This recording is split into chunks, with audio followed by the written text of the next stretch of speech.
He's busy building his career overseas. For the past 3 years, my daughter-in-law had used that phrase whenever I asked about my son.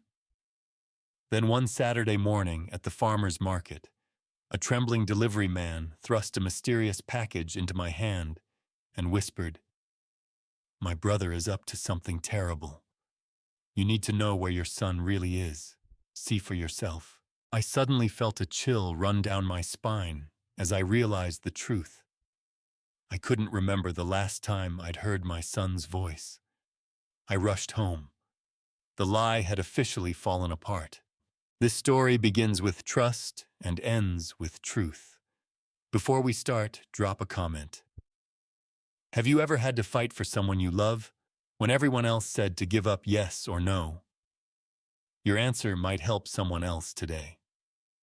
Some details are adjusted for storytelling, but the message standing up for family is what I hope stays with you. My son had been traveling for work for 3 years, at least. That's what my daughter-in-law told me until a stranger at the farmer's market pressed a package into my hands and whispered that his brother was doing something terribly wrong. I'm Arthur Hayes, 60 years old, with a carpenter's calloused hands and the scent of pine permanently worked into my flannel shirt. That Saturday morning in early June, I stood at the Silverton Farmers Market selecting late-season apples with the methodical patience of a man who'd followed this routine for decades. The air was mild and clear, carrying the smell of fresh bread from the bakery stall and coffee from the cart by the entrance. I knew most of the vendors by name. I knew which apple varieties stored well and which needed eating within a week. I knew the rhythm of Saturdays the way I knew the grain of Douglas fir. What I didn't know was that the pale young man watching me from beside the herb vendor would shatter that rhythm forever. He approached while I was examining a Honeycrisp, checking for soft spots the way Eleanor taught me. He wore a courier uniform I didn't recognize and carried himself like someone who'd recently stopped looking over his shoulder but couldn't quite break the habit. His hands trembled when he spoke. "Are you Julian Hayes's father?" he asked. The question stopped me cold. Julian was my son, 28 years old, and I hadn't seen him in 3 years. His wife Victoria said he was traveling overseas for work contract engineering in Dubai, then Singapore, then somewhere else I could never quite remember. The calls came irregularly. The excuses piled up. But he was busy, Victoria assured me. He was building a career. "I am," I said, setting down the apple. "Do I know you?" The young man glanced left then right, then pressed a brown paper package into my hands. It was roughly the size of a hardcover book sealed with packing tape surprisingly light. "My name is Gavin Vance," he said, his voice barely above a whisper.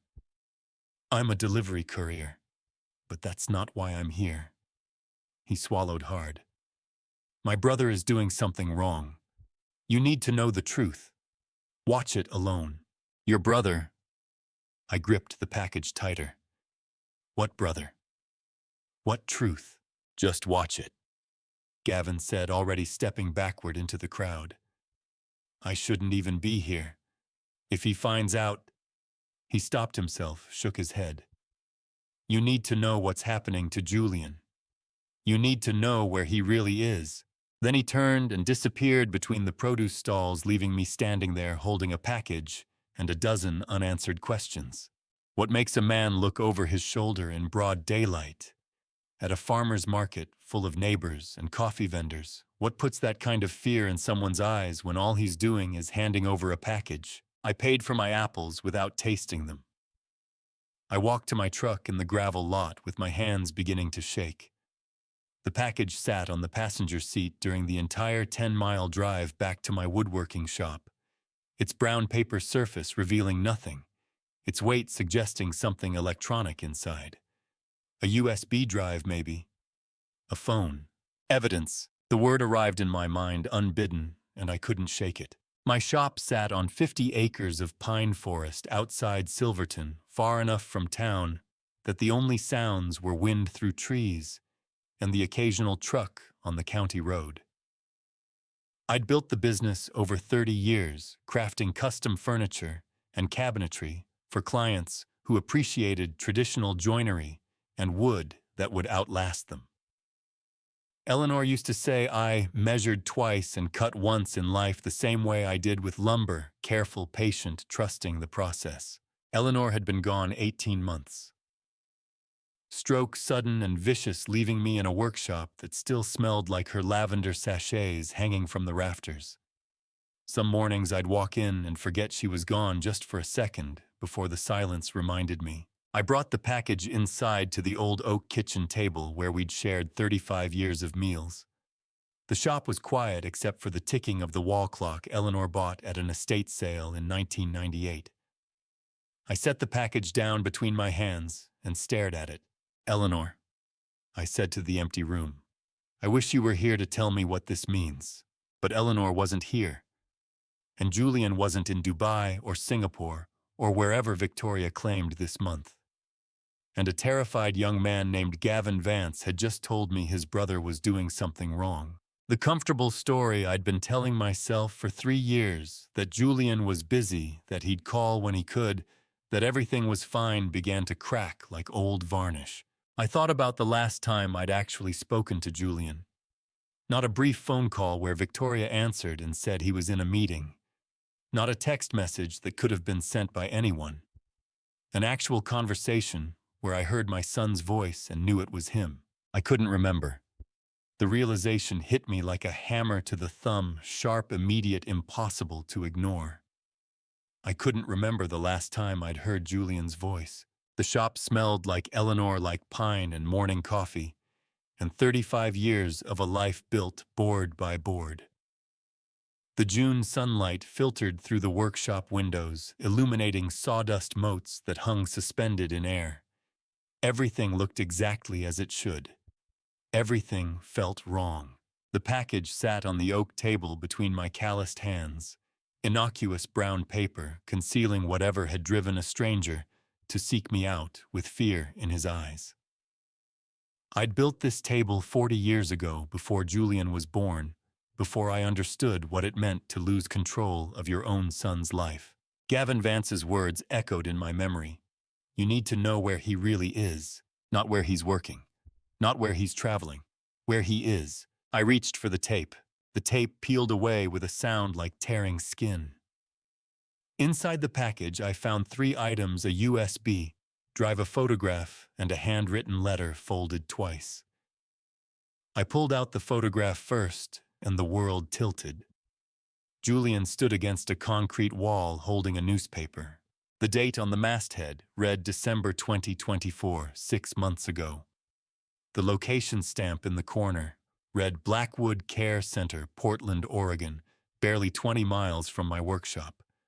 My son was right here in the state, hidden in plain sight, while his wife fabricated an international career. He looked gaunt in the photo, hollow-eyed in a way I had never seen, wearing institutional gray clothing that hung loose on his frame. He stared directly at the camera with an expression I recognized from wildlife photography, the look of something caged that still remembers freedom. I set the photograph down with shaking hands and unfolded Gavin Vance's letter. The handwriting was cramped and urgent, the kind of script produced by someone writing faster than their hand could move. Mr. Hayes, it began. My name is Gavin Vance. I make deliveries to medical facilities around Portland. 3 weeks ago, I was delivering supplies to Blackwood Care Center and saw your son through a window. I recognized him from old photos my brother showed me. He was sitting in a common room staring at the wall. When I asked the staff about him, they said he was a long-term resident under guardianship. I could not stop thinking about it. Yesterday, I convinced one of the nurses to let me take this photo. She said he never gets visitors. She said his guardian is his wife. I drive past your workshop sometimes. I looked up your name. I thought you should know where Julian really is. I am sorry. I should have spoken up sooner. Watch the videos on the USB drive. You need to see what she is doing. The letter was not signed, but Gavin's fear bled through every line. Sitting where my wife and I spent decades sharing morning coffees, I forced myself to process this sudden nightmare. My son had never left Oregon. Victoria had been lying for 3 years. Every phone call where she said Julian was too busy to talk, every excuse about time zones and overseas contracts, every reassurance that he was building his career, all of it fiction. How many times had Victoria sat at this same table smiling over coffee, while Julian was locked in a room 20 miles away? I retrieved Eleanor's laptop from the shelf, where I had kept it since her death. She had given it to me 3 years ago, right before her stroke, insisting I needed email to stay in touch with Julian overseas. The irony was not lost on me now. I had used her laptop to read Victoria's lies about my son's fabricated travels. The USB drive clicked into the port. The screen filled with a folder containing 6 video files, each labeled with a date spanning the past 14 months. I opened the first one. My living room appeared on screen, the angle suggesting a camera hidden somewhere near the ceiling. The timestamp read, March 2025, 2:17 p.m., a Tuesday afternoon, when I had been at the hardware store in Silverton. Victoria entered the frame. She moved through my home with practiced efficiency, someone who had done this many times before. She wore designer jeans and a cashmere sweater, her dark hair pulled back in a ponytail. She was 28 years old, my daughter-in-law, the woman who had married Julian 5 years ago, in a ceremony Eleanor and I had paid for. She did not steal anything. That was the strange part. She walked past Eleanor's jewelry box on the dresser without opening it. She ignored the cash I kept in the kitchen drawer for emergencies. Instead, she searched. She pulled books from shelves and fanned the pages. She felt along the backs of picture frames. She ran her hands over the mantel, checking for loose stones. In the second video, dated May 2025, she checked inside my toolbox in the workshop, examining each drawer with surgical precision. In the third, she was in Eleanor's old sewing room, going through boxes we had never unpacked, after moving her mother's things from the nursing home. She had a key to my house. She came and went whenever I left, and she was hunting for something specific. In the fourth video, she pulled out her phone and whispered into it. The audio was faint, but I turned the volume up and replayed it. "The key is not here," Victoria said, frustration sharp in her voice. "It has to be somewhere else. Did Eleanor give it to someone?" I could not hear the response, just Victoria's half of the conversation. "I have checked everywhere. The workshop, the house, even the damn garden shed. If she hid it well." The video ended. I sat in the growing afternoon light, processing this new layer of betrayal. Victoria was not just lying about Julian. She was systematically searching my property for something Eleanor had hidden, something she needed, something involving a key. I opened the 6th video file. This one was audio only, recorded from a different source. A phone conversation maybe, or a hidden microphone. Victoria's voice came through clearly. "We are running out of time," she said. "The deadline is in 3 months." "Then find the document," a man's voice replied. I did not recognize it, rough, impatient, with an edge that suggested this was not a request. "We need that trust authorization before the estate settles. 20 million is at stake here, Victoria. 20 million that should have been ours." "I know the stakes," Victoria snapped. "But Eleanor hid it too well. She must have known." "Eleanor is dead," the man interrupted. "And the old man is next if he gets in the way. Focus on finding the key. It opens the safety deposit box. Without that authorization, we get nothing." The audio cut off. I sat very still, Eleanor's laptop humming in the silence. $20 million, a hidden key, a deadline, and a co-conspirator willing to threaten my life. Eleanor's photograph watched me from the wall above the table taken at our 30th anniversary. She had insisted on that trip to Cannon Beach despite the rain, said some things were worth celebrating, even when the weather did not cooperate. Looking at her smile now, I wondered what else she had known, what else she had hidden to protect. Victoria would call tomorrow.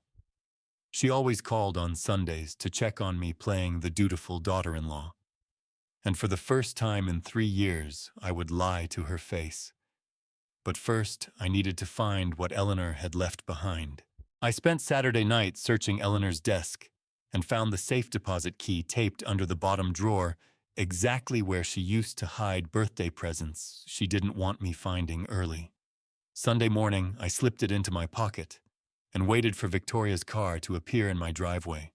When she knocked on my door with Oliver and Lily beside her, I let my hand shake, reaching for my coffee cup, and pretended to forget my neighbor Martha's name for the first time in 40 years. The performance had begun. Victoria stood on my porch in designer jeans and cashmere, her dark hair pulled back in the same ponytail she'd worn in the surveillance videos. She was 28 years old, Julian's wife of 5 years, and in person, her smile was even colder than it appeared on camera. Her eyes moved over me with the calculating assessment of someone taking inventory. "How are you feeling today, Arthur?" she asked, ushering the children inside. "You seem a bit forgetful lately." I blinked slowly, as if struggling to track the conversation. "Did I can't quite. What day is it again? Thursday." "It's Sunday, Arthur." Victoria's satisfaction was subtle but unmistakable. "We visited last week on Sunday, too, remember?" I frowned, letting confusion cloud my expression. "Sunday, right, of course." 7-year-old Oliver stood beside his mother watching me with Julian's dark eyes. He had his father's sharp features and something else, an observational intensity, that made me think he saw more than adults gave him credit for. Lily was 5, small for her age, with Eleanor's gentle features and the kind of innocent trust that broke my heart. "Kids, go wash your hands," Victoria said. "Grandpa's bathroom is down the hall." As soon as they disappeared, Victoria's voice dropped. "Have you been taking your medications regularly? I noticed you seemed confused when I called Tuesday." "Tuesday." I picked up my car keys from the counter, then set them down, then picked them up again, fumbling, dropping them with a clatter. Was that Tuesday, I thought? No, maybe it was Wednesday. Victoria moved closer, her gaze steady. "Arthur, if you're having trouble remembering things, we should talk about getting you some help. Someone to check in on you. Make sure you're safe." I knew exactly what kind of help she meant. The same kind Julian was getting at Blackwood Care Center. "I'm fine," I said, injecting just enough uncertainty into my voice. "Just tired, I suppose." "What was I saying? You were telling me about your week." "Oh, yes." I paused, visibly searching for the memory. "I went to... was it the market? Or was that last week? I was a carpenter, building a house of lies, one deliberate mistake at a time, and she was measuring every board." Oliver and Lily returned, and I let myself relax slightly, shifting into the grandfather they remembered. Lily climbed directly into my lap on the old leather armchair, tucking herself against my chest. She smelled like children's shampoo, and something sweet, maybe the cookies Victoria had given them in the car. "Grandpa smells just like Daddy," Lily said, her small hand clutching my flannel shirt. "When is Daddy coming home?" The question punched through my performance. I had to force my voice steady. "Soon, sweetheart. Your daddy's been working very hard." "In Dubai," Victoria said smoothly. "Remember, Lily, we talked about this. Daddy's helping build important things far away." Lily nodded against my chest, and I thought of Julian at that age, before Victoria entered our lives and turned my son into a prisoner 20 miles from where we sat. Oliver stood by the window, quiet and watchful. He ran his finger along the windowsill, tracing patterns in the dust I'd deliberately left there as part of my declining widower performance. Then he turned, his expression thoughtful. "Grandpa, why did your truck drive away and come back twice yesterday?" he asked. Mommy's phone made a sound both times. The room went very still. Victoria's smile tightened. Oliver, that's enough questions. Grandpa needs to rest. But I'd already processed what the boy had just told me. Victoria was tracking my vehicle movements electronically. Some kind of GPS device on my truck, probably feeding data to her phone. And Oliver had been watching, noticing the correlation between my departures and the alerts on his mother's device. The 7-year-old had accidentally become my surveillance operative, and he didn't even know it. I went to book club yesterday, I said, carefully maintaining my confused elderly man act. Didn't I? Or was that? I'm not sure now. Did I go somewhere twice? You're just confused, Arthur, Victoria said too quickly. She placed a hand on Oliver's shoulder, steering him toward the kitchen. Let's get you kids some juice. I held Lily closer, feeling her small heartbeat against my ribs. She had Julian's nose, Eleanor's gentle way of tucking her head into the curve of someone's shoulder. These children should be with their father, not visiting a grandfather they barely knew, while their mother hunted for money she hadn't earned. Victoria returned with juice boxes and a tight expression. We should go. Arthur, remember to take your blood pressure medication tonight. The white pills, not the blue ones. I didn't take blood pressure medication. She was testing whether I'd correct her. White pills, I repeated obediently. Not the blue ones, I'll remember. She smiled, satisfied. After they left, I stood at the window, watching her car disappear down the gravel road, replaying Oliver's question in my mind. The boy had just told me 2 critical things. Victoria was tracking my truck electronically, and he had been watching his mother's phone respond to my movements. I pulled Eleanor's safe deposit key from my pocket and held it up to the afternoon light streaming through the window. The key was small brass stamped with the number 247 and the logo of Silverton Community Bank. Victoria had cameras in my house and a GPS tracker on my truck. She'd been searching my property for 14 months. She was working with a male co-conspirator who'd threatened my life.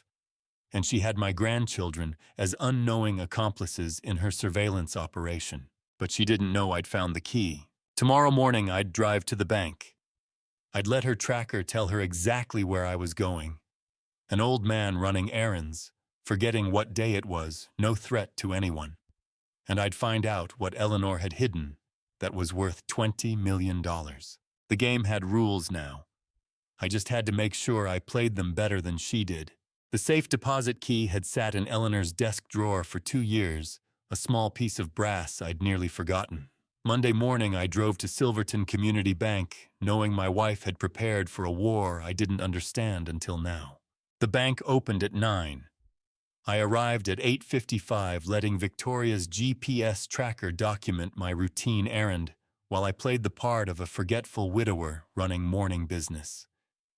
The vault manager, a woman named Patricia, whom I'd known since she was a teller 20 years ago, escorted me to the private viewing room without question.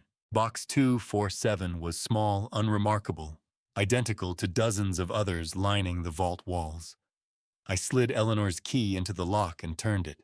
Inside, I found a legal document labeled Hayes Family Trust, confidential copies of property deeds and financial records, and a sealed envelope with my name written in Eleanor's handwriting. The envelope's corner read, "To Arthur, if you're reading this, I'm gone." I sat in the small viewing room that smelled of metal and old paper and opened my wife's last words. "My dearest Arthur," she'd written in the careful script she'd used for 40 years of grocery lists and birthday cards. "If you're reading this, I'm gone, and I pray you never needed to find it. But I've learned to trust my instincts, and my instincts about Victoria have troubled me for years." The letter was dated 6 months before Eleanor's stroke. 6 months before everything fell apart. I've noticed things. Lies about where she's been. Money that doesn't match her salary. The way she watches Julian when she thinks no one is looking. Not with love, but with calculation. I've tried to tell myself I'm being paranoid, that cancer and chemotherapy are making me suspicious. But my health has been declining faster than Dr. Morrison expected, and I can't help noticing the decline correlates with the meals Victoria insists on preparing. My hands went cold holding the page. Eleanor had suspected Victoria was poisoning her. I can't prove it. The letter continued. I have no evidence beyond an old woman's gut feeling, but I also can't ignore it. So I've taken steps. Preston Caldwell has created an ironclad trust that protects Julian, the grandchildren, and our estate. $20 million in assets, Arthur, the forest land, the investments, everything we built together. Victoria can't touch any of it if you activate the protections I've put in place. The letter went on for 2 more pages, detailing observations Eleanor had made. Times Victoria claimed to be at work, but wasn't. Questions about Julian's whereabouts that Victoria deflected. Small lies that added up to something larger. Fight for our son Arthur, Eleanor's final paragraph read. Don't trust obvious answers. You're stronger than you know. I wish I could be there to fight beside you, but I'm leaving you weapons instead. Trust Preston. Trust your instincts. And know that I loved you every day of our 42 years together. She'd signed it simply Eleanor. I sat in that bank viewing room for 17 minutes, reading the letter 3 times, processing the reality that my wife had carried this knowledge alone. Through chemotherapy and declining health, through Sunday dinners where Victoria smiled and served food, Eleanor suspected was poisoning her. My wife had prepared legal weapons while I believed she was simply organizing our affairs before the end. Eleanor had been at war and I hadn't even known we had an enemy. I drove directly to Preston Caldwell's office in downtown Silverton, the trust documents secured in my jacket pocket. Preston had been our family attorney for 30 years, handling our wills and property transfers with the methodical care of a man who understood that paperwork protected people. He was in his mid-60s now, silver-haired and sharp-eyed, and when I laid Eleanor's letter on his desk, his expression shifted from professional courtesy to something deeper. Eleanor came to me 2 years ago, right after her diagnosis, he said quietly. She was worried about something but wouldn't say exactly what. This trust is ironclad, Arthur. I made sure of it. Tell me about the protections, I said. Preston pulled a file from his cabinet and opened it with the careful reverence of a man who had helped a dying woman prepare her final act of protection. Eleanor insisted on specific clauses. If you request an independent audit of the estate, the assets freeze for 90 days. Victoria has no access to anything during that period, not the trust, not the forest land, nothing. Eleanor made sure of that. Why 90 days? Long enough to investigate discrepancies. Long enough to gather evidence if something was wrong. Preston looked at me over his reading glasses. And long enough to block anyone trying to access the estate through fraudulent means. The pieces clicked together. Victoria's been searching my house for this document. The original trust authorization, yes.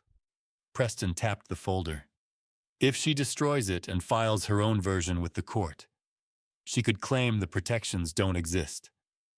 But with the original secure, the freeze clause is binding.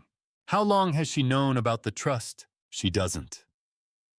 Eleanor specifically instructed me not to file it publicly until after her death.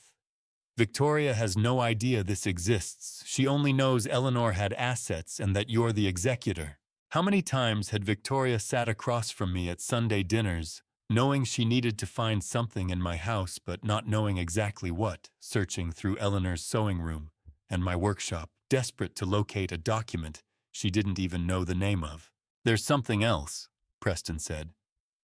Eleanor asked me to put you in touch with Raymond Morgan if you ever needed help. Ray's a former county investigator retired 3 years ago. He specializes in financial fraud cases.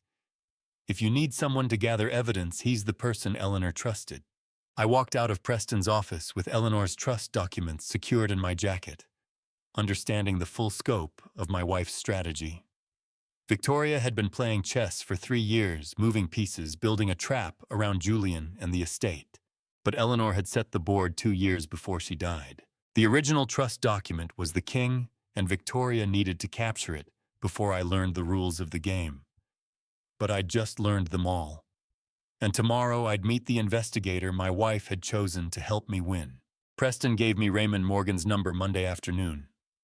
By Monday night, Ray was circling my property in the darkness. He arrived well after sunset, and I watched through the workshop window as his truck made 2 slow perimeter passes before he parked and approached the door. Raymond Morgan moved like a man who understood that in surveillance work you check for watchers before entering the house. He was 55 years old and built like the county police investigator he used to be before going private 3 years ago. Eleanor had mentioned him occasionally, Ray Morgan, the investigator who'd helped recover stolen equipment from a job site back in 2018. I'd met him once at a community meeting. He had the kind of face that forgot nothing and the careful efficiency of someone who had swept 1,000 crime scenes. "Arthur," he said, shaking my hand at the door. "Preston told me what's happening. I'm sorry about Julian, and I'm sorry about Eleanor. She was a good woman. She trusted you," I said. "That's enough for me." Ray carried a black duffel bag into the workshop and pulled out equipment. I didn't recognize handheld scanners, a tablet, something that looked like a radio frequency detector. He worked methodically, moving through the living room, the kitchen, the bedroom Eleanor and I had shared for 40 years. 20 minutes later, he found it. "Behind the kitchen cabinet," Ray said, pointing to a spot 3 feet from where I ate breakfast every morning. "Small wireless transmitter. She's been listening to everything you say in this room." My first instinct was to rip it out. Ray stopped me with a raised hand. "We leave it," he said. "Let her hear exactly what we want her to hear." The logic clicked into place immediately. Victoria had planted the device to spy on me, but now it was a microphone broadcasting her own conviction, one false word at a time. Ray sat across from me at Eleanor's oak table, the same table where Victoria had smiled through Sunday dinners while searching for documents. He pulled out a file folder. "I spent today digging into the Vance family network," he said. "Bryce Vance's corporation is drowning. 3 failed deals in 18 months, creditors circling. Your forest land is worth $15 million, that's his lifeline. This isn't just guardianship fraud anymore, Arthur. It's financial desperation. Victoria's working with him. More than that. She married Julian 5 years ago, right when Bryce's first development deal started falling apart. I think this has been a long play from the beginning.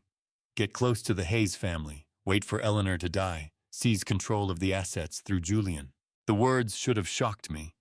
Instead, they clarified everything. "So what do we do?" I asked. "We build a criminal case the district attorney can't ignore." Ray tapped the folder.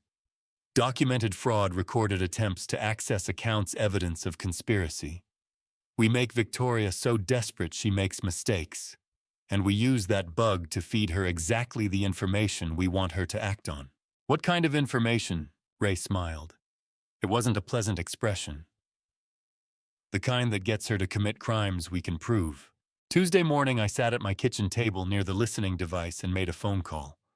Ray was on the other end, but Victoria didn't know that. She only heard my half of the conversation. "Yes, Preston," I said loudly, clearly performing for an audience of 1.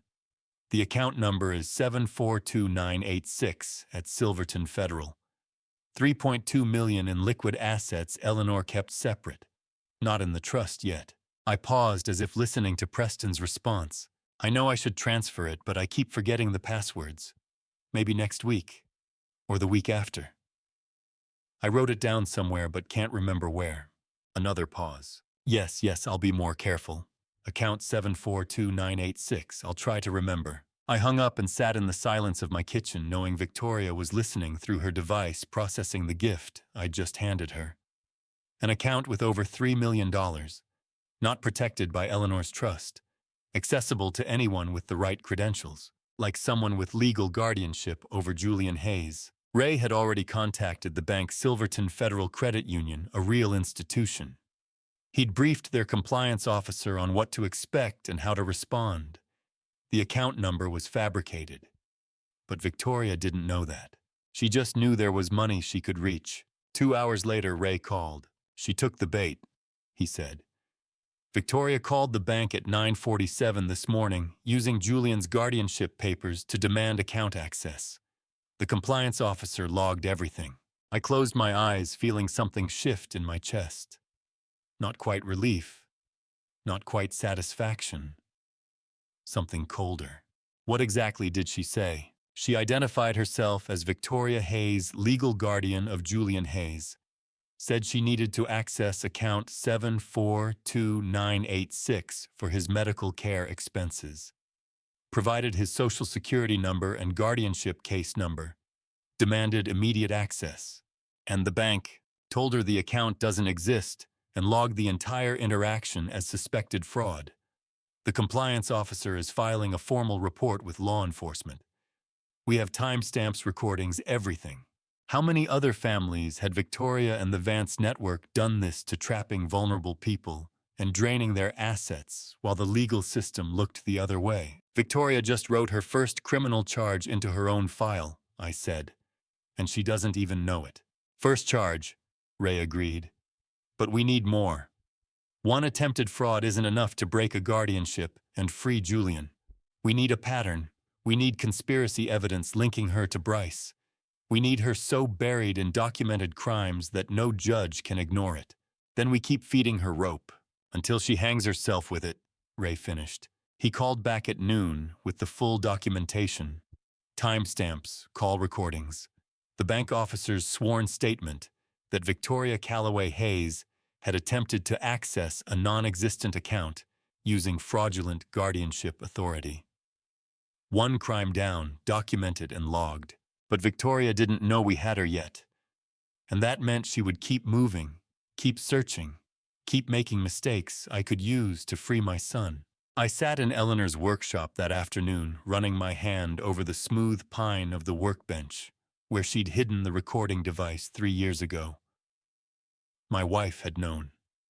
She'd prepared weapons and chosen allies and left me a roadmap to fight a war I hadn't seen coming. Now I was following that map one deliberate step at a time, building the case that would bring Julian home. Victoria made her first documented fraud attempt Tuesday morning. By Wednesday, she still didn't know I'd caught her. She called that morning asking if I could watch Oliver and Lily for the afternoon, her voice carrying that practiced sweetness I now recognized as calculation. I said yes, knowing I would spend the day performing loving grandfather, while her hidden camera recorded every carefully controlled moment. The children arrived at 2 bundled out of Victoria's car with backpacks and the restless energy of kids released from school. Oliver carried a library book about planets. Lily clutched a stuffed rabbit that had seen better days. "Be good for Grandpa," Victoria said, smoothing Oliver's hair with a gesture that looked maternal, but felt like stage direction. "I'll be back by 6. I watched her drive away, then turned to the children with genuine warmth I didn't have to fake. Whatever Victoria was, whatever she'd done, these kids were innocent. They were Julian's. They were mine. "Who wants to bake cookies?" I asked. Lily's hand shot up immediately. Oliver followed more cautiously, but I saw the interest in his eyes. The kitchen smelled like vanilla extract and butter by 2:30. I measured flour into Eleanor's old mixing bowl, while Oliver read the recipe card aloud, and Lily stood on a step stool, adding chocolate chips one at a time, eating every third one.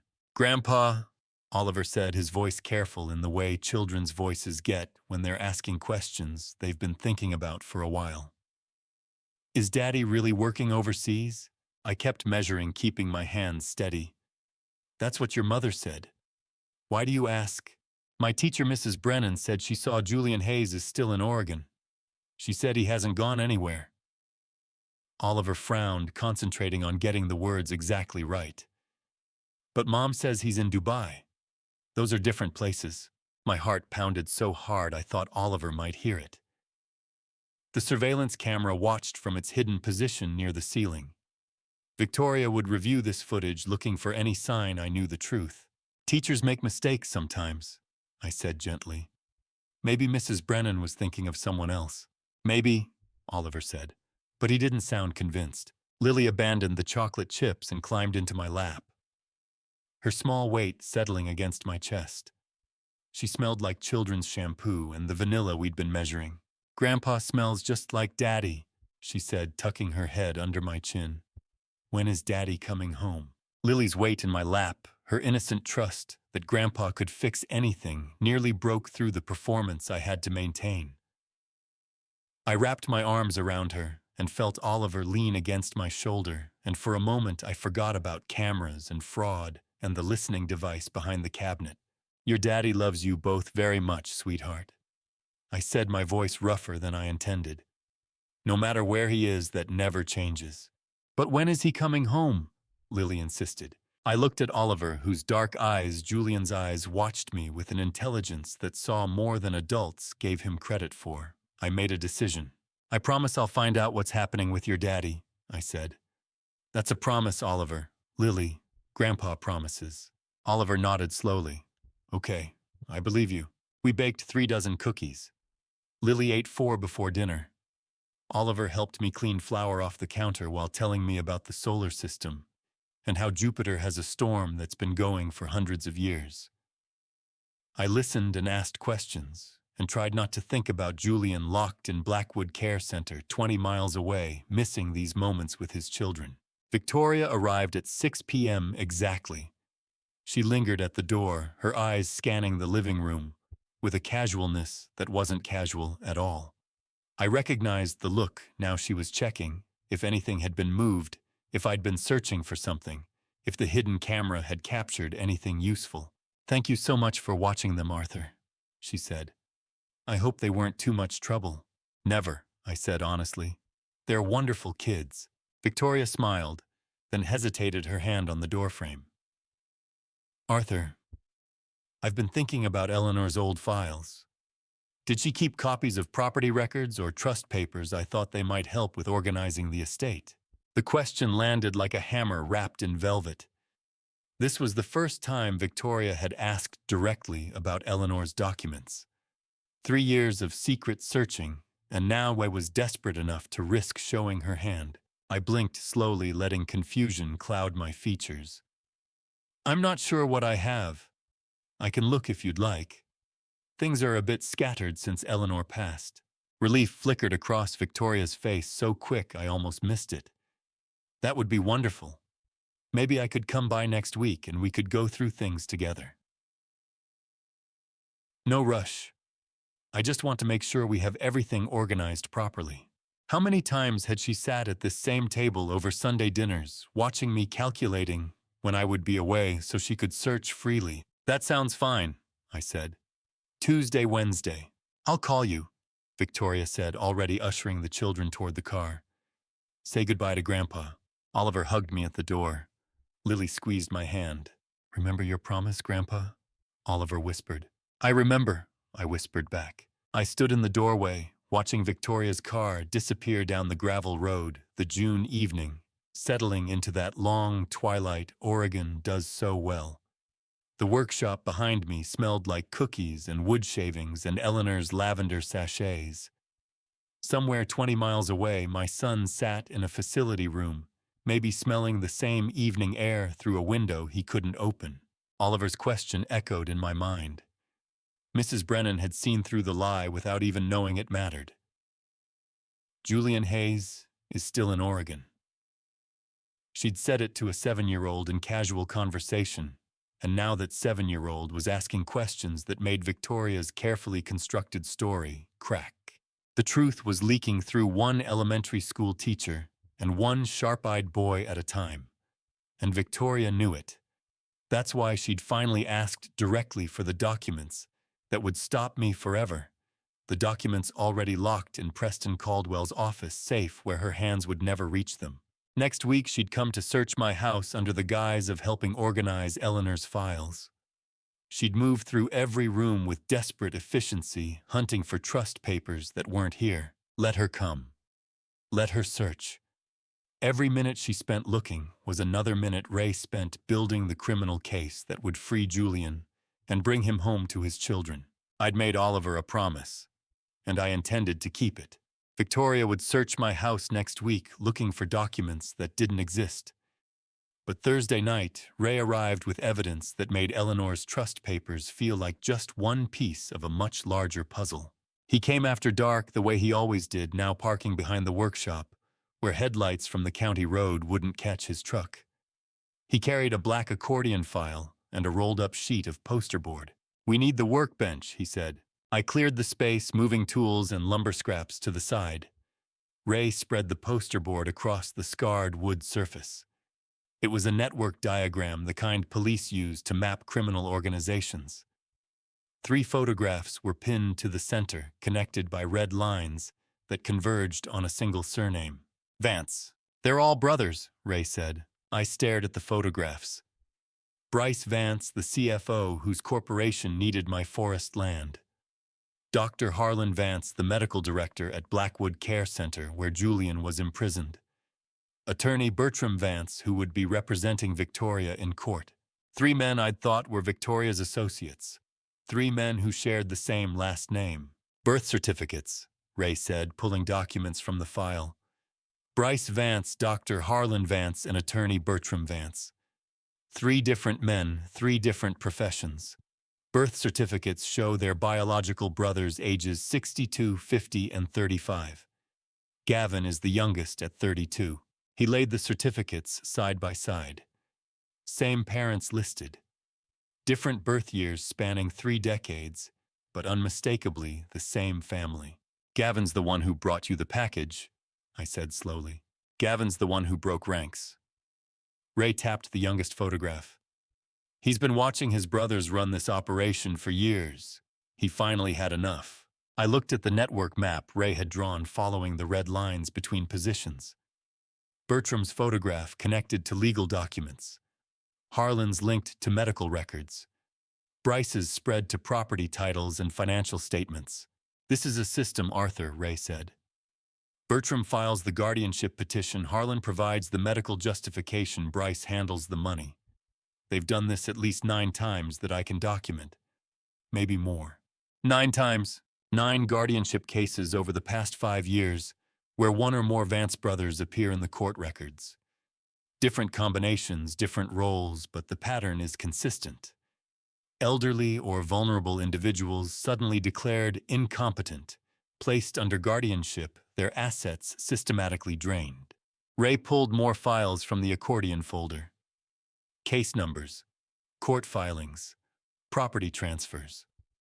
Each document showed a Vance name somewhere in the chain, sometimes Bertram, as attorney of record, sometimes Harlan, as examining physician, sometimes Bryce's corporation, purchasing assets at below-market prices. "How did they get away with it?" I asked. "They're careful. They never hit all 3 positions in the same case, too obvious. Bertram handles the legal work in Portland. Harlan works medical cases in 3 different counties. Bryce operates through shell corporations with different names. Unless someone looks for the family connection, it just looks like separate professionals doing their jobs." Eleanor had suspected Victoria, but she couldn't have known the full scope that my daughter-in-law wasn't a lone opportunist, but the front woman for a family of professional predators. "What happened to the other victims?" I asked. Ray's expression darkened. 3 died in care facilities before families could intervene. 4 had their guardianships terminated after assets were already gone, life savings drained, properties sold. 2 are still fighting in court. And the Vance brothers, clean records, no criminal charges. They've structured everything to look legal. Guardianship is a court-approved process. Medical diagnoses are professional opinions.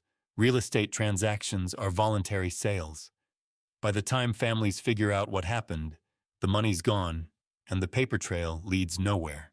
I ran my hand over the workbench's smooth surface, feeling the grain Eleanor had sanded 40 years ago. "So how do we stop them?" "We document everything they can't explain away.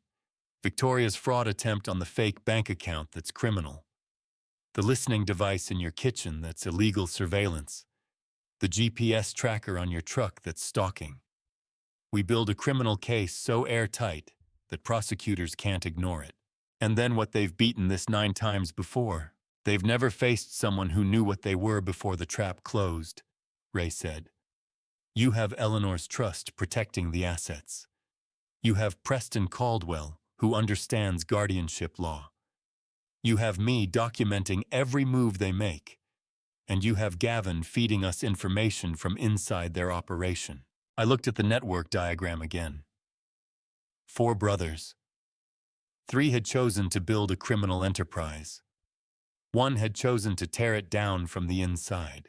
Gavin's in danger, I said. Gavin knew the risks when he handed you that package. Ray began gathering the files. His brothers will figure out he's the leak eventually. But right now, he's our best source on how they operate. 9 families, 9 victims. How many sons were locked away like Julian while their fathers believed comfortable lies? There's something else, Ray said. Bryce's corporation isn't just struggling, it's on the edge of collapse. 3 failed development deals in 18 months. Creditors filed liens last month. Your forest land isn't just valuable to him, Arthur. It's his lifeline. Without those $15 million in assets, his entire operation folds. So he's desperate. Desperate enough to do something stupid. Ray rolled up the network diagram. I'm having someone check your truck tomorrow. Brake lines steering anything that could be tampered with. These aren't people who stop when money's on the line. The workshop felt colder suddenly. I'd been thinking about legal battles and court filings. Ray was talking about sabotage. You think they'd try to kill me? I think Bryce has 15 million reasons to make you disappear before you trigger Eleanor's asset freeze, Ray said bluntly. And I think Gavin delivered that package knowing his brothers would figure out who talked.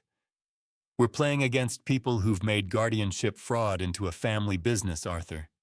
They've spent 5 years perfecting this system. They won't let one 60-year-old carpenter tear it down without a fight. Ray gathered his files and disappeared into the night, leaving me alone with the network diagram on my workbench. 4 brothers. 3 against 1. Julian and my grandchildren caught in the machinery of their family enterprise. I wasn't fighting Victoria anymore. I was fighting a syndicate that had turned guardianship law into generational wealth extraction. And Gavin Vance had just painted a target on his own back by breaking the family code of silence. Ray's warning about sabotage hadn't been theoretical. The Vance brothers were willing to kill to protect their enterprise. Friday morning, my truck brakes failed halfway down the curved slope toward Silverton, the pedal going soft and useless under my boot. But Raymond's warning 2 nights earlier had already burned this exact scenario into my brain. I knew the gravel emergency turnoff waited exactly 180 yards ahead on the right shoulder. I pumped the pedal once, twice, feeling nothing but dead weight. The truck picked up speed on the downgrade. The curve ahead bent sharp left, and beyond it the highway dropped into a steeper descent. 100 yards to the turnoff. I downshifted into second gear, feeling the engine resist. 50 miles per hour. The curve rushed closer. I yanked the wheel hard right onto the gravel access road. My truck bounced over rocks and washboard, losing speed through friction. 20 miles per hour, 1510. I rolled to a stop 200 feet down the access road, my heart hammering against my ribs. Ray had warned me Wednesday night. Check your routes. Know your exits. I'd spent Thursday evening mapping every safe turnoff between my workshop and Silverton, memorizing distances like a pilot studying emergency landing strips. The Vance brothers had tried to kill me, and I'd beaten them with a map and Raymond Morgan's paranoid foresight. I called Ray first. Then I called Wade Fletcher at Silverton Auto Service. Wade arrived 30 minutes later with a flatbed truck and 30 years of brake system experience. He was in his 50s, built like someone who'd spent 3 decades under vehicles with grease permanently worked into the creases of his hands. He slid under my truck with a trouble light and emerged 5 minutes later with an expression I didn't like. This line was loosened with a wrench, Mr. Hayes, he said, pointing to the brake fluid connector. Someone who knows brake systems did this deliberately. You're lucky you had somewhere to go. How long ago? Fluid's still wet. Last night maybe. Recent. I thought about my truck parked behind the workshop overnight. anyone could have approached in the darkness, worked quickly with basic tools, and disappeared before dawn. Ray arrived as Wade was loading my truck onto the flatbed. He photographed the brake line from 6 angles, documented Wade's assessment, and called the county sheriff's department to file a criminal property damage report. "They're not playing chess anymore, Arthur," Ray said after he hung up. "But you are. That's the difference." I sat on the shoulder of Highway 214, looking at my truck on Wade's flatbed. They weren't playing chess anymore, but I still was. A carpenter understands that every tool can be turned against you if you don't control the handle. I'd built a performance, and now Victoria was trying to use my own hammer to nail me down. Monday morning, 10 days after receiving Gavin's package, I found the court envelope in my mailbox. The document inside was professionally formatted, filed with the Multnomah County Circuit Court. It was a petition for competency evaluation. I carried it to the oak table in my kitchen and read it standing up. Victoria Calloway Hayes requests the court declare Arthur Hayes unable to manage his own affairs due to increasing forgetfulness, paranoid accusations against family members, confusion about dates and events, and documented incidents of cognitive decline. The evidence section listed 12 specific examples. I recognized every single one. Incident 1. Subject forgot longtime neighbor Martha's name during routine conversation, June 6, 2026. Incident 2. Subject confused the day of the week, believing Sunday was Thursday, June 7, 2026. Incident 3. Subject dropped car keys twice in rapid succession, appeared confused about their location, June 7, 2026. Every time I had performed for Victoria's hidden camera, every deliberately confused statement, every carefully staged moment of forgetfulness, she had documented all of it. My performance had been too convincing. The hearing was scheduled for 3 weeks from today. If Victoria succeeded, I would be declared legally incompetent. A guardian would be appointed, probably Victoria herself. I would lose control of my property, my workshop, my ability to make legal decisions. Eleanor's trust would be subject to guardian oversight.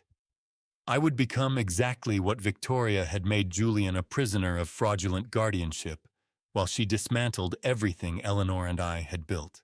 The irony was almost elegant. I had faked senility to make Victoria underestimate me.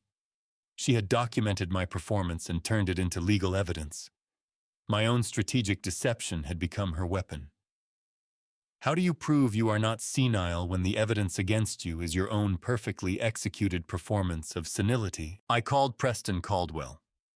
"I have been expecting this," Preston said when I read him the petition. "Victoria knows you found Eleanor's trust. She knows the 90-day freeze exists. She needs you declared incompetent before you can trigger it. Can she win? She has documentation, witness statements, video evidence if she subpoenas your property's surveillance." Preston paused. "You have been performing cognitive decline for 2 weeks. A judge will see that evidence and have to consider it. So what do I do? We need to prove the decline is fabricated. A medical evaluation showing you are fully competent. Testimony from people who have seen you operating normally. And we need to expose why Victoria is pushing for this, that it is part of a criminal conspiracy to access assets she cannot touch while you are legally capable." 3 weeks, I said. 3 weeks to prove you are not the man you have been pretending to be." Preston agreed, while continuing to pretend to be him every time Victoria is watching. I folded Victoria's petition and set it on the oak table Eleanor and I had built together 40 years ago. My performance had been entirely too convincing. Now I had 3 weeks to prove I was not the confused old man I had pretended to be, while continuing to pretend to be him every time Victoria's cameras were watching.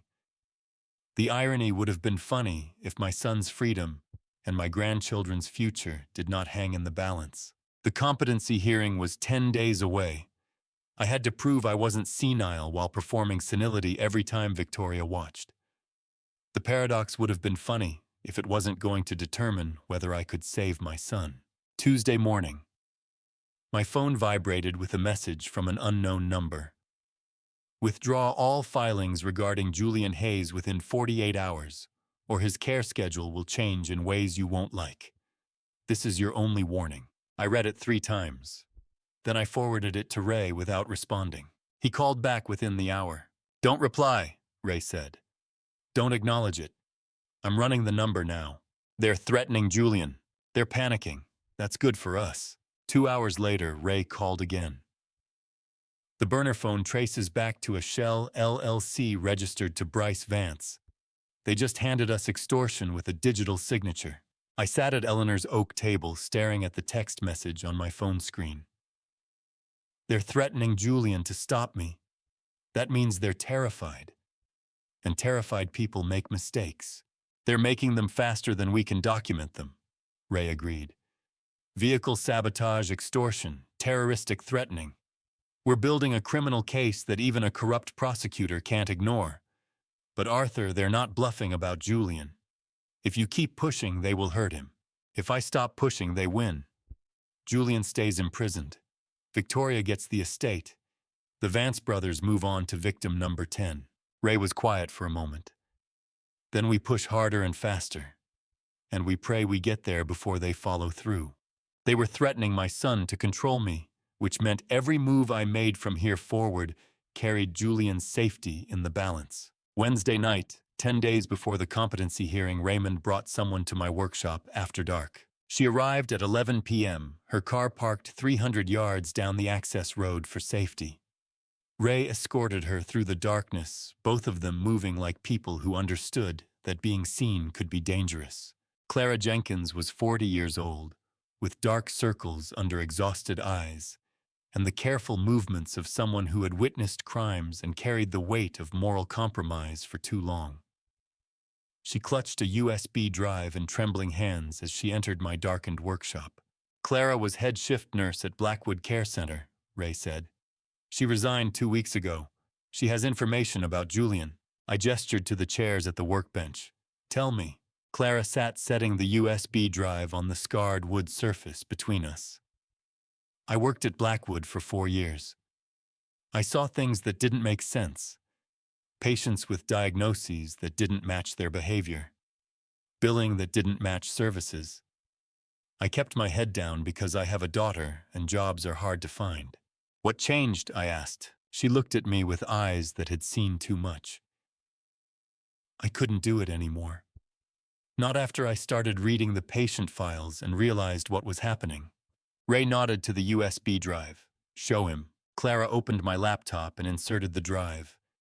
Files appeared on screen: facility logs, medication administration records, billing statements. Julian Hayes is listed as severe cognitive impairment. Severe traumatic brain injury with diminished capacity. But his chart notes don't match that diagnosis. His assessments show normal cognitive function. Stable vitals. He communicates clearly with staff when we're allowed to interact, which isn't often. I leaned forward, reading the notes she pointed to. The handwriting was clinical, detached. Patient demonstrates full orientation to person, place, and time. Responds appropriately to questions.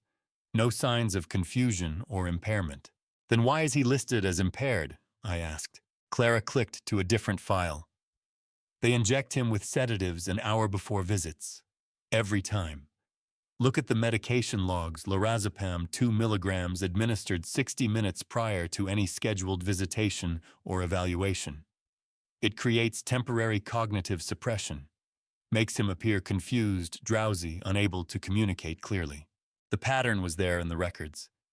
Every visitation entry had a corresponding medication timestamp exactly 1 hour prior. He's being drugged to fake impairment, I said. Clara nodded. And the billing is fraudulent. Blackwood charges $18,500 a month for Julian's care. But the actual care level based on nursing hours, medication costs, and services provided is maybe $4,800. The rest disappears into administrative fees and consultant charges. She pulled up another spreadsheet. $13,000 a month goes to intermediary accounts. I traced them as far as I could without access to banking records. They lead to Dr. Harlan Vance and a corporation owned by Bryce Vance.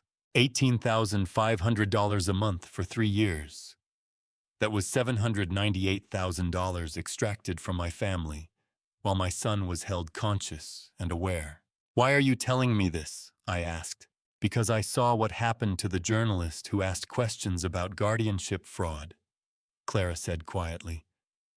"I can't testify in open court. I have a 6-year-old daughter. But this USB contains admissible documentation under Oregon evidence law. Medical records, billing statements, internal logs.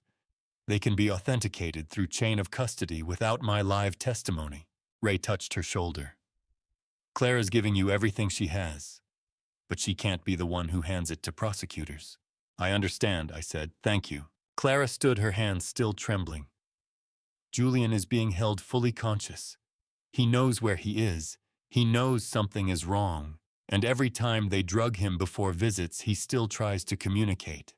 I've seen him fight the sedatives to stay alert. He knows someone should be looking for him." She was at the door when she turned back. "There's one more thing on that drive. Audio files from the facility's internal security system. I don't know what's on them, but Julian's room number appears in the file names. Maybe it helps." Then she disappeared into the night, the same way she'd arrived. I sat alone in my workshop, holding the USB drive that proved my son had been awake this entire time. Julian knew he was imprisoned. Julian knew I believed Victoria's lies. And when they drugged him before our next contact, he would still try to send me a message because he knew I was finally looking. Julian had been conscious this entire time. Clara's evidence proved it. And somewhere in the files she'd given me might be the key to proving it in court. Thursday night, I stood alone in my workshop with Clara's USB drive on the bench beside me, and my eyes settled on the old workbench Julian and I had built together 8 years ago when he was 24 and still believed his marriage would last forever. We'd spent 3 weekends on that piece. Oak frame, pine top, hand-cut dovetail joints that would hold for a century. Julian had insisted on doing the joinery himself, refusing shortcuts, measuring twice and cutting once the way Eleanor taught him. "We should add a secret compartment underneath Dad," he'd said, kneeling to sketch the design on scrap paper. "For keeping the most important things safe. We'd built it together. A hidden drawer beneath the main surface, accessible only if you knew where to press." Julian had been so proud of it. Eleanor used to keep things there sometimes. Small things. Personal things. I'd forgotten about it after she died, lost in grief and the chaos of settling her affairs. "What if she left something I never found?" I said to the empty workshop. The thought settled over me like dust motes in afternoon light. Eleanor had suspected Victoria. Eleanor had created the trust. Eleanor had prepared for a war she knew she wouldn't survive to fight. What if she'd left me another weapon, and I'd been too grief-blind to look for it? I walked to the workbench, running my hand over the smooth pine surface Julian and I had sanded together. My fingers found the hidden release point beneath the overhang. Press here, slide left. The compartment was there. But tonight, exhausted from Clara's revelations, and the weight of knowing Julian was conscious and imprisoned, I couldn't bring myself to open it. "Tomorrow," I said to the darkness. "I'll look tomorrow when I can think clearly." That workbench held 35 years of my marriage to Eleanor, 8 years of building something with my son, and possibly the key to freeing him, all in one piece of oak and pine. Friday afternoon, Victoria called asking if I could watch Oliver and Lily again. I said yes, knowing every interaction with the children gave me pieces of a puzzle Victoria didn't know existed. Oliver arrived with a box of crayons and a coloring book. Lily brought her stuffed rabbit. Victoria lingered at the door, her eyes scanning my workshop, the way they always did, now looking for documents she would never find. "I'll pick them up at 5, she said. "Thank you again, Arthur." I watched her drive away, then turned to the children. "Who wants to draw at the workshop table?" Oliver climbed onto the stool and spread his coloring book across the surface. Lily settled beside him with her rabbit. I worked on a cabinet repair nearby, listening to them talk the way children do when adults aren't obviously paying attention. "This is where Grandpa builds things," Oliver said, running his hand over the wood. "It smells like Daddy used to smell." "When is Daddy coming home?" Lily asked for the 100th time. "I don't know," Oliver said. He was quiet for a moment, coloring carefully inside the lines. Then he said, "Grandpa, the day Daddy fell down the stairs. I remember because Mommy was wearing that red dress. And Mr. Bryce came to the house really early, even before the ambulance." My hand stopped mid-stroke on the sandpaper. "Oliver," I said, carefully setting down my work and walking to the table. "Are you sure Mr. Bryce was there before the ambulance? This is important." Oliver looked up at me with those dark eyes that were exactly like Julian's. "Yeah. I was scared and he picked me up. He said everything would be okay." Then the ambulance came with the loud sounds. "You remember the ambulance coming after Mr. Bryce was already there?" "Yeah. The sirens were really loud. They made Lily cry, but Mr. Bryce was already holding me." I pulled out a stool and sat down, bringing myself to Oliver's eye level. "Do you remember anything else about that day?" "Mommy was crying. And Mr. Bryce was talking on his phone a lot. He kept saying it's done to someone." Oliver returned to his coloring. "Can we have cookies like last time?" "Of course," I said, my voice steady even though my mind was racing. A 7-year-old boy remembers a dress color and a timeline better than any adult witness, and he doesn't even know he just gave me proof of conspiracy to commit assault. Bryce Vance had been at the house before the ambulance arrived, before emergency services were called, before anyone officially knew Julian had fallen. That meant he was waiting for it to happen. That meant Victoria and Bryce had planned it together. I baked cookies with the children while processing what Oliver had just told me. A 4-year-old child had witnessed a conspiracy 3 years ago and carried the memory without understanding its significance. He'd remembered because his mother wore a red dress and the sirens scared his baby sister. Children remember the strangest details, the important details. I had 9 days until the competency hearing. Oliver's memory proved Bryce was waiting for Julian's fall. And somewhere in the secret compartment, Eleanor had left me one final weapon. But Monday morning, Victoria called saying she had arranged a video call with Julian, so I could see he was receiving excellent care at Blackwood. I drove to her house in West Lynn, knowing this was performance theater for the competency hearing, but also knowing my son would find a way to tell me the truth if he was still in there. Victoria's house was designer modern, all clean lines and expensive neutrals. She answered the door with practiced warmth. "Arthur, thank you for coming. I thought seeing Julian might ease your mind. The children have been asking to talk to their father." Oliver and Lily sat on the leather sofa in the living room facing a laptop on the coffee table. Victoria had staged it perfectly, worried mother arranging family connection, confused grandfather, needing reassurance. I sat between the children, Oliver pressed against my left side, Lily tucked under my right arm. Victoria clicked the video call. The screen filled with institutional beige. Then Julian appeared. He was thinner than the photograph from 6 months ago. His hair needed cutting. But his eyes were sharp, focused, fully present instead of the cognitive fog Victoria had described. "Hi, Dad," Julian said, and his voice was clear, natural, completely lucid. "It's good to see you. How are Oliver and Lily doing in school?" I forced myself to speak past the shock. "They're doing well. They miss you. I miss them too." Julian's gaze shifted to his children. "Hey, buddy. Tell me about 2nd grade. Are you learning anything cool?" Oliver launched into a story about fractions and his teacher, Mrs. Brennan. Julian listened, responded appropriately, asked follow-up questions that showed comprehension and emotional connection. Nothing about his speech or demeanor suggested cognitive impairment. Clara's evidence had been right. Julian was fully lucid. Victoria hovered at the edge of the frame, watching, monitoring every word. Lily showed Julian her stuffed rabbit through the screen. "His name is Mr. Hops now. I changed it." Mr. Hops is a great name, Julian said, and I heard the careful control in his voice, a man performing normalcy while imprisoned. Then Julian's gaze locked onto mine through the camera. I saw it. The deliberate micro-expression, the slight shift in posture. And Julian began tapping his right index finger against the institutional bed rail beside him. Tap, tap, tap, tap, tap, tap. The pattern was deliberate, rhythmic. And I recognized it instantly from 40 years ago when I was a carpenter's apprentice.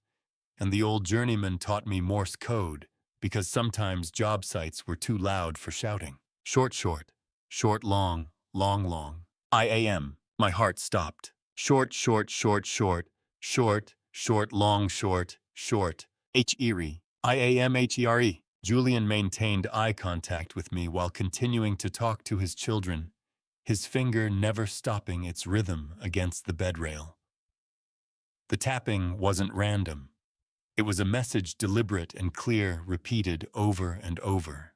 I had imagined this moment 1,000 times, since opening Gavin's package, seeing my son's face, hearing his voice, but I never imagined he would be the one sending me strength across the impossible distance. IAMHERE. IAMHERE. IAMHERE. Every muscle in my face fought to stay neutral.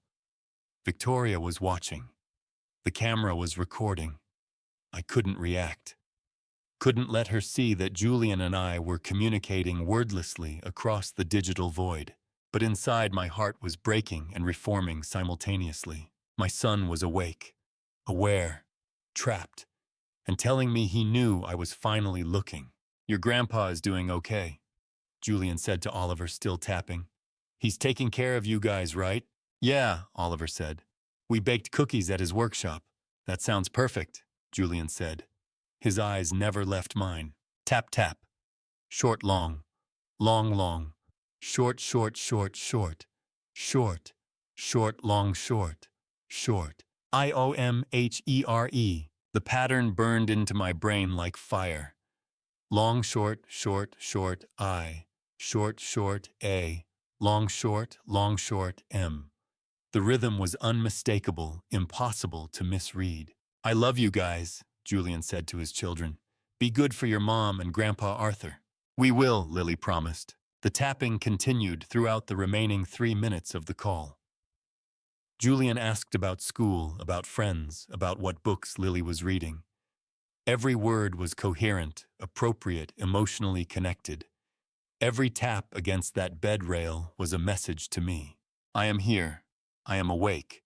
I am waiting." Victoria smiled from her position near the door. She thought she was documenting Julian's condition for the competency hearing, showing the court that her brother-in-law required guardianship, that the facility was appropriate, that I was the confused one for questioning the arrangement. She had no idea Julian was telling me the truth through a code she couldn't see. The call ended after 4 minutes and 23 seconds. The screen went black. "See?" Victoria said, closing the laptop. "He's being well cared for. I thought it might help you understand that Blackwood is the right place for him right now." "Thank you for arranging this," I said, my voice steady. Victoria collected the children and showed me to the door with perfect hostess courtesy. I drove the 10 miles home in complete silence, both hands gripping the steering wheel. When I reached my workshop, I sat in the truck for 20 minutes, unable to move. My son was awake. He had been awake this entire time.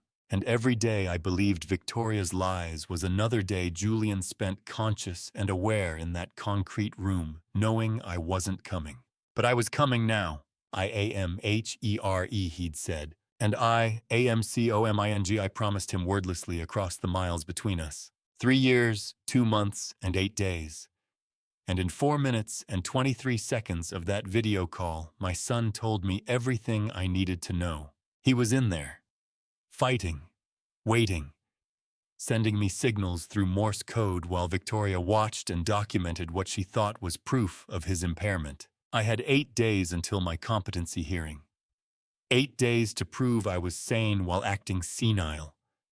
8 days to find what Eleanor left me and build a case strong enough to free Julian before Victoria succeeded in trapping us both. But now I knew something Victoria didn't. My son was a fighter, and he was telling me not to give up. Julian had sent me a message in Morse code through Victoria's carefully staged video call. I-A-M-H-E-R-E.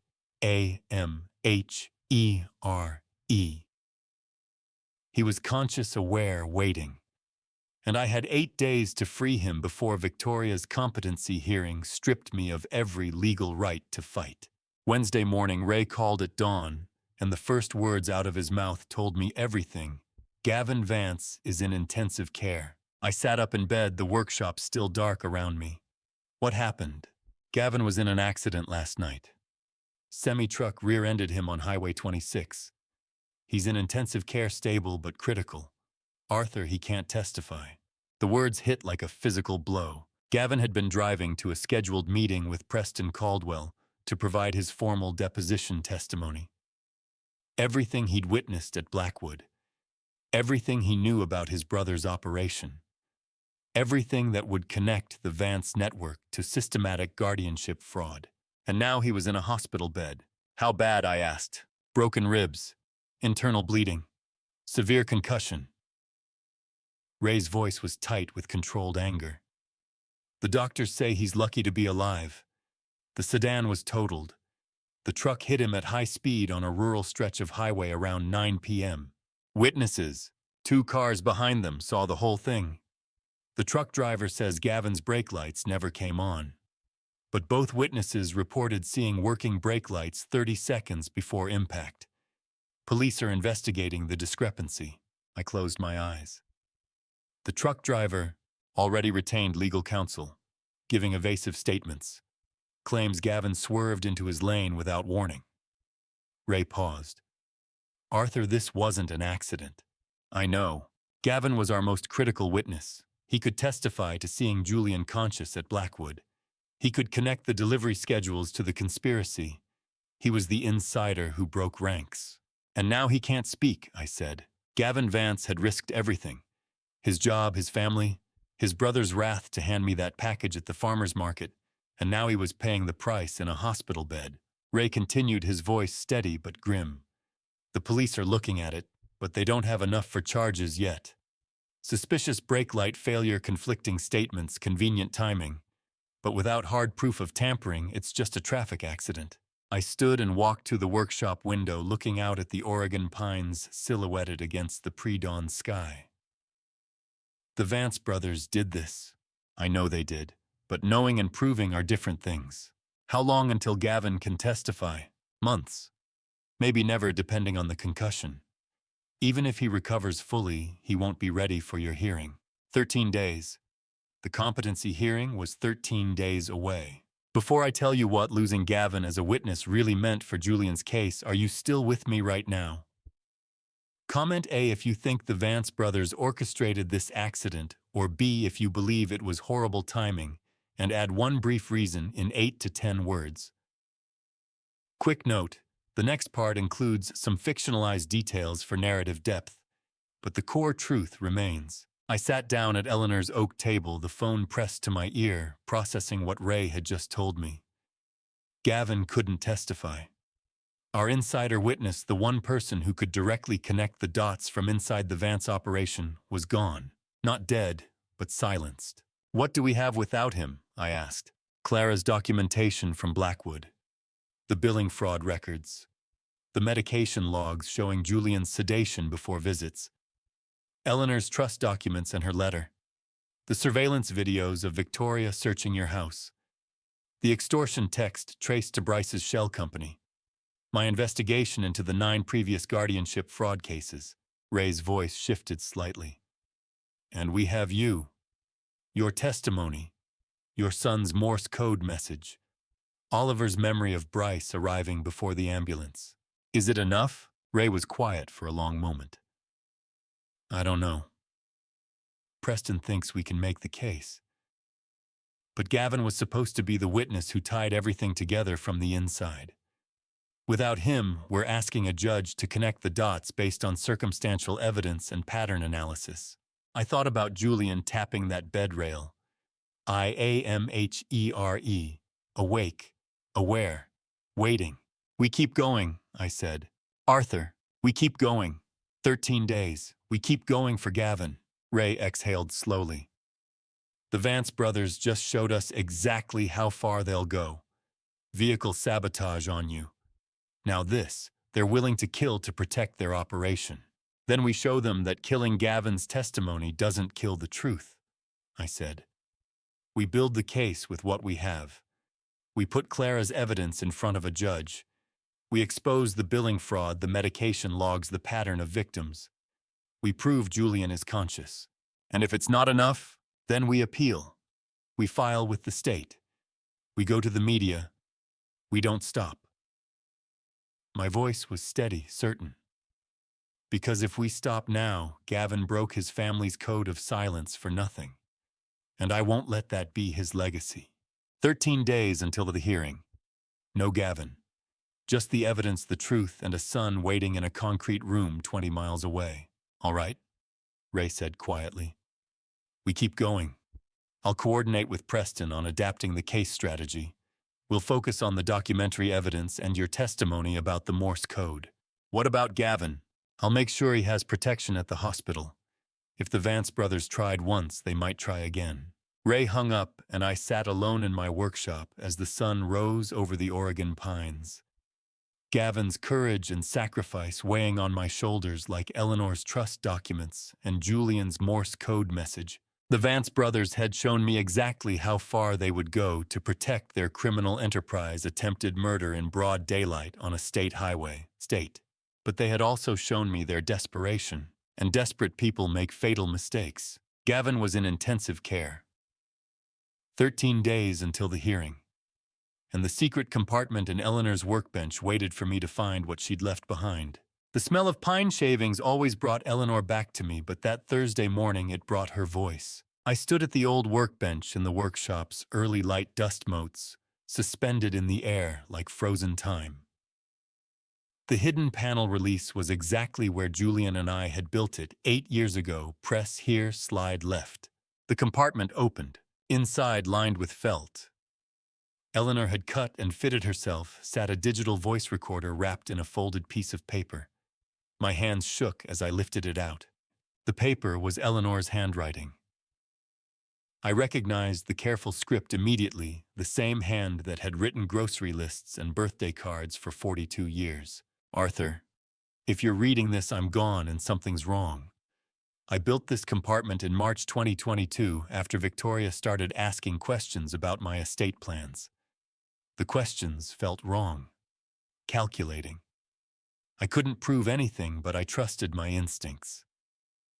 The recorder has a voice-activated sensor. I hid it in Julian's apartment bookshelf behind his engineering textbooks, the ones he never opens anymore. Just in case. Just in case, E. March 2022, 3 years before Eleanor's stroke. 3 years before everything fell apart. She knew. My wife had lived with suspicion and fear for 3 years, quietly preparing weapons, while I remained oblivious. She'd planted surveillance in our son's apartment, built a secret compartment to hide the evidence, and died without telling me because she wanted to protect me from carrying that knowledge. Or maybe she knew I'd need to discover it myself to believe it. I ran my hand over the joinery Eleanor had taught me to appreciate when we first met. The way wood grain tells a story, if you know how to read it, the way a well-cut joint holds for generations. This drawer that shouldn't exist was flawless. Eleanor's craftsmanship hiding Eleanor's foresight. I carried the recorder to my laptop and plugged it in. The device held multiple files organized by date.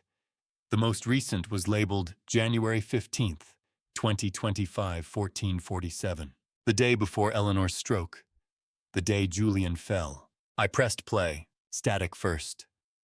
Then Eleanor's voice filled my workshop, and for a moment I forgot how to breathe. Arthur, she said, her voice clear and strong and alive in a way I'd forgotten. If you're hearing this, it means I was right to be worried. Just in case, Arthur. Just in case. Then silence. Then a new recording began, time-stamped and preserved. Victoria's voice came through the speakers, crisp and cold. Julian, these papers transfer the investment accounts to a protected trust. You just need to sign here. Why would I sign away Mom's money? Julian's voice. My son's voice, 3 years younger, still free. It's not her money anymore. She's incompetent. This protects everyone. That's a lie. Mom's fine. Get out of my apartment. If you don't sign it, you'll regret it. I'm trying to help you, Julian. I said get out. The sound of shuffling, fabric rustling, footsteps moving fast. You little... Victoria's voice sharp with rage. Then a sound I'll never forget. A loud, sickening thump. Then cascading crashes, a body tumbling downstairs. Each impact distinct and terrible. Silence. Footsteps descending, slow, deliberate. More silence. I checked the timestamp. The silence lasted 67 seconds. 67 seconds of Victoria standing there, listening to my son's unconscious breathing, deciding whether to call for help. Then the sound of a door closing. The recording continued for another 3 minutes. Nothing but silence and the faint ambient noise of an empty apartment. I sat frozen, staring at the laptop screen. Then I replayed it. Then again. Then again. 4 times I listened to my son being pushed down the stairs. 4 times I heard Victoria's threat. 4 times I timed that 67-second silence where she stood deciding whether to let him die. Eleanor's ghost had just handed me a murder weapon. Not the kind that takes lives, the kind that saves them. This wasn't just evidence of assault. This was consciousness of guilt. Depraved indifference. Victoria had threatened. Julian pushed him, then stood listening to him unconscious at the bottom of the stairs for over a minute, before walking away without calling emergency services. The recording captured everything. The threat, the assault, the abandonment, attempted murder. I saved the file to 3 separate drives, my laptop, an external hard drive, and a USB stick I put in my pocket. Then I checked the time. 6:47 a.m. I called Preston Caldwell. He answered on the 4th ring, his voice thick with sleep. Arthur, it's not even 7. I have audio of the assault, I said. Silence on the other end. Then say that again. Eleanor planted a recording device in Julian's apartment 3 years ago. It captured Victoria threatening Julian on January 15th, the sound of her pushing him down the stairs, and 67 seconds of silence where she stood there listening before leaving without calling for help. You have... Preston's voice shifted suddenly sharp and awake. Arthur, you have a recording of the assault. Don't touch that file. Don't email it. Don't move it. I'm coming to you right now. Where is the original device? On my workbench. Don't touch it. I need to document chain of custody. This is Arthur. This changes everything. The trial was 9 days away, and I just reloaded the gun. I sat in my workshop with Eleanor's voice still echoing in my memory. Just in case, Arthur. Just in case. She'd known Victoria would come for us. She'd prepared for a war she knew she wouldn't survive. And she'd left me the weapon that would end it. Through the workshop window, the Oregon sun was rising over the pine forest. Somewhere 20 miles away, Julian was waking up in that concrete room, unaware that his mother had recorded the moment his imprisonment began. And somewhere in West Lynn, Victoria was waking up too unaware that her own voice had just condemned her. Eleanor's recording sat in Preston Caldwell's evidence vault. 9 days had passed since I discovered the recording. Now it was trial day, and the audio that proved Victoria's assault would either free Julian or be ruled inadmissible before a judge ever heard it. The suit still smelled like cedar and Eleanor's lavender sachets, and I had not worn it since her funeral. I stood in my bedroom at 7:45 that July morning, pulling the charcoal gray fabric over my shoulders. Eleanor had helped me choose this suit in 2018, insisting on the quality wool that would last decades. She had picked the burgundy tie, saying it brought out my eyes. I knotted the tie the way she taught me, carpenter's hands smoothing fabric instead of wood. The ritual of dressing became armor. My phone buzzed. Raymond texted, "Outside in 5, we have got this." I looked at myself in the mirror. 60 years old, a widower, ready to face the fire. We took the elevator to the 3rd floor. The hallway outside courtroom 4C was a study in contrasts. On one side, me, Raymond, and Preston. Three men who'd spent the last month building a case from evidence fragments and witness testimony. On the other side, Victoria Hayes in a Navy Chanel suit flanked by three attorneys in expensive tailoring. The lead attorney wore a signature pinstripe suit I recognized from Ray's investigation photos. Bertram Vance, attorney, age 35, brother to Bryce, Dr. Harlan, and Gavin Vance. Victoria looked directly at me across the marble hallway. No pity smile. No performance of concerned family member. For the first time in 18 months, her mask was completely gone. I stared back without pretending confusion, without dropping my keys or forgetting what day it was. Just two people who knew exactly what the other had done standing 30 feet apart in a courthouse hallway.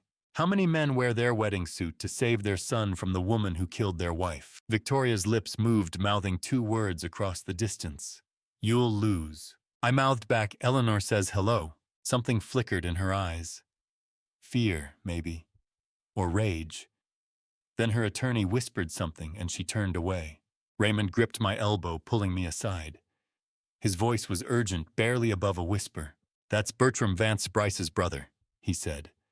The guy representing Victoria is blood related to the man under criminal investigation for the pharmacy fraud, for Gavin's accident, for everything. I looked at the attorney in the pinstripe suit.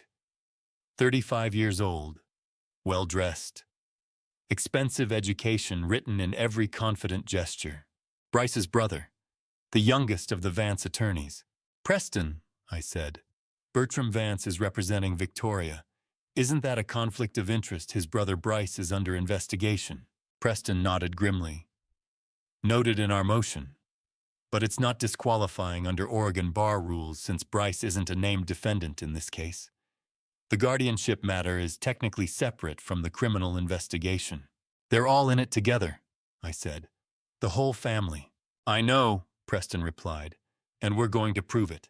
The Vance family wasn't just criminal. They were a syndicate hiding behind briefcases and bar licenses, professional degrees and legal credentials masking systematic fraud.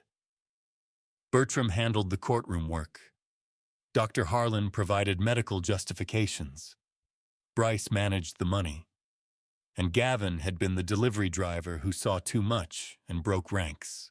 Now Gavin was in a hospital bed, and I was standing in a courthouse hallway with Eleanor's recording as the only weapon left. At precisely 9 a.m., the bailiff opened the courtroom doors. I took one last breath of hallway air. Marble and floor polish and the faint smell of coffee from the vending machines down the hall. The ordinary smells of a government building where extraordinary things happened every day. Then I stepped through the threshold into courtroom 4C. The room was exactly as I'd imagined from legal dramas on television.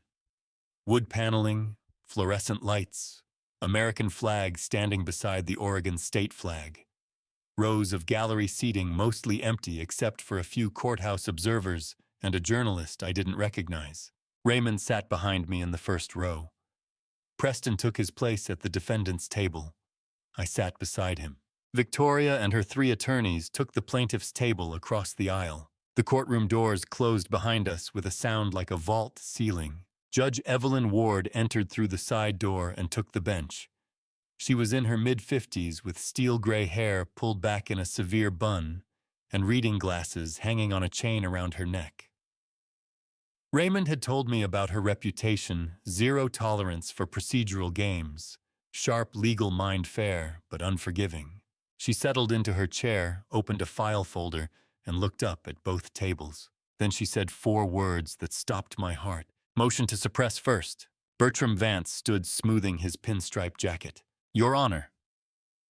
The defense moves to exclude audio evidence obtained through illegal surveillance submitted without proper chain of custody documentation and recorded without the explicit consent of all parties involved. I sat perfectly still, watching my only proof of Victoria's assault face legal annihilation before the trial even began. The courtroom felt smaller than it had 2 days ago, the walls pressing in, as Judge Evelyn Ward settled into her chair. She was precise with steel gray hair pulled back tight and reading glasses perched on her nose. Preston stood at our table, shoulders squared, waiting for her ruling on the motion to suppress Eleanor's recording. I could feel my pulse in my throat. Everything hinged on this. Judge Ward looked up from the transcript, and my stomach dropped before she even spoke. Motion denied. Judge Ward said, her voice measured. The recording device was installed by Eleanor Hayes, a party with established access to the premises, at a time when her son, Julian Hayes, the apartment's occupant, had demonstrated awareness of his mother's practice of preserving audio records for safety purposes. The chain of custody has been authenticated by Preston. Under Oregon evidentiary standards, the recording is admitted. Preston nodded once, his jaw tight. But I saw the flicker of something in his eyes, not surprise, but a shift in strategy, like a carpenter adjusting his grip when the grain fights back. Bertram Vance rose from the defense table, buttoning his suit jacket with theatrical precision. He was the oldest of the four brothers, maybe 65, with silver hair and a voice that could sell snake oil to a preacher. "Your Honor," he began, "we appreciate the court's wisdom in recognizing the constitutional issues at play. However, I must now address a matter of grave concern regarding Mr. Hayes's capacity to participate meaningfully in these proceedings."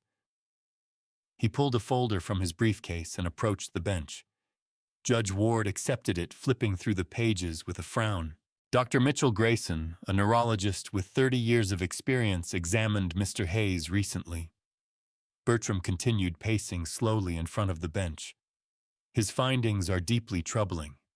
Significant cognitive decline, memory lapses, confusion regarding dates, names, and basic financial matters.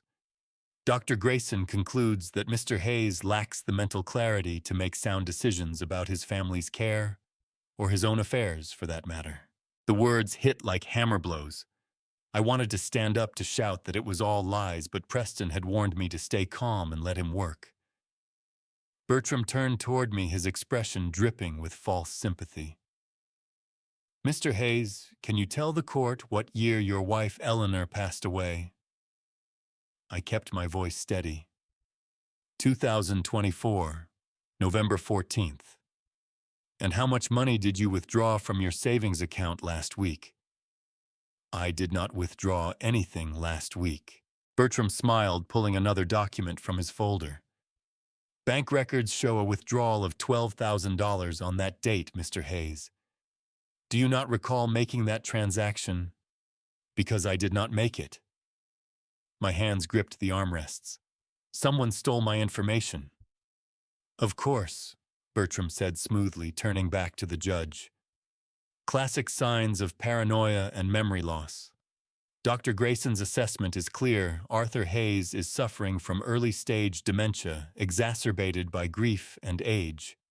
He is unfit to challenge a guardianship that exists solely to protect his family from precisely this kind of instability." Preston stood, his voice cutting through the courtroom like a saw through pine. "Your Honor, I have evidence that directly contradicts Mr. Vance's narrative." He walked to the defense table and lifted a laptop.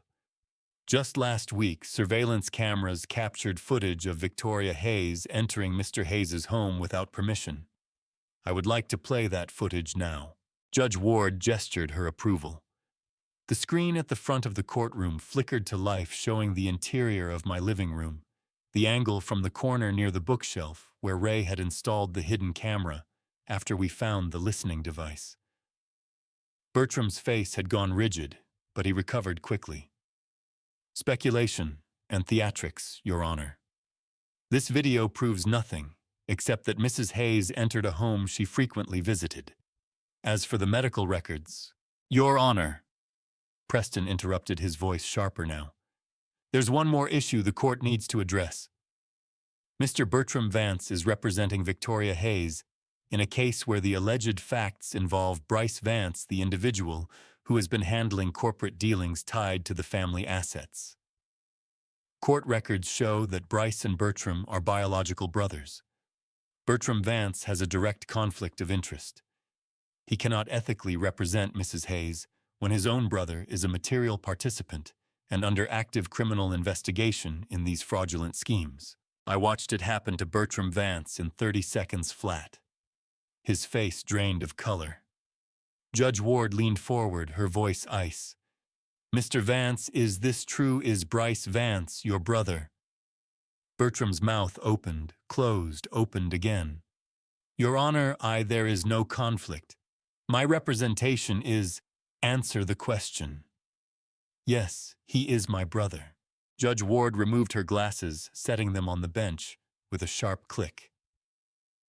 "You should have disclosed that relationship the moment you took this case. You are disqualified, Mr. Vance. Effective immediately. Mrs. Hayes will need new counsel."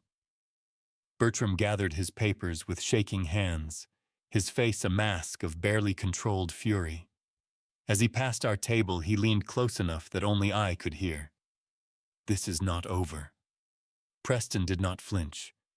But as Bertram disappeared through the courtroom doors, Victoria Hayes rose from her seat, her expression perfectly composed. "Your Honor," she said, her voice calm and clear, "I would like to call Arthur Hayes to the witness stand." Victoria never got the chance to call me to the stand. Judge Ward announced a lunch recess before the bailiff could swear me in, and Preston used every second of that hour like a man building a case from steel and truth. When we returned to courtroom 4C at 12:30, he stood before the bench with a single sheet of paper in his hand.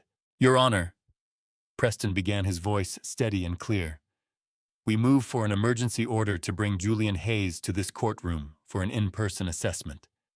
His capacity is the central question of this proceeding. He has never been heard by this court. His voice is the only one that matters." Victoria's new attorney, a sharp-eyed woman named Diane Kruger, who had arrived that morning, rose immediately. "This is a theatrical ambush, Your Honor. The medical records are conclusive. Transporting Mr. Hayes from his care facility serves no purpose except spectacle." Judge Ward looked at Preston, then at me, then back at the motion in front of her. She did not speak for a long moment, and I felt my heart hammering against my ribs like it was trying to break free. Finally, she removed her reading glasses and set them on the bench. She granted the motion. I sat in the hallway outside the courtroom with Ray beside me, neither of us speaking. Both of us watching the clock on the wall tick forward one impossible second at a time. At 2:55, the elevator doors opened at the far end of the corridor. A facility aide in blue scrubs pushed a wheelchair toward us, and in that chair sat my son. Julian was thinner than I remembered. His hair had grown long, falling past his shoulders, and his face had the pale tightness of someone who had not seen enough sunlight. But his eyes, those were still Julian's eyes, sharp and clear and alive. They found me across the corridor, and I stood without thinking, my legs carrying me forward before my brain caught up. The aide stopped the wheelchair 10 feet from the courtroom doors. Julian's hands gripped the armrests, and I saw his knuckles go white. "Dad," he whispered, and the sound of that one word, just that one word after everything, nearly broke me in half. I crossed the distance between us and put my hand on his shoulder, feeling the bone beneath the thin cotton of his shirt. "I am here," I said, my voice rough. "I am right here." The bailiff opened the courtroom doors, and the aide moved to wheel Julian inside. But before she could push, Julian's fingers tightened on the armrests.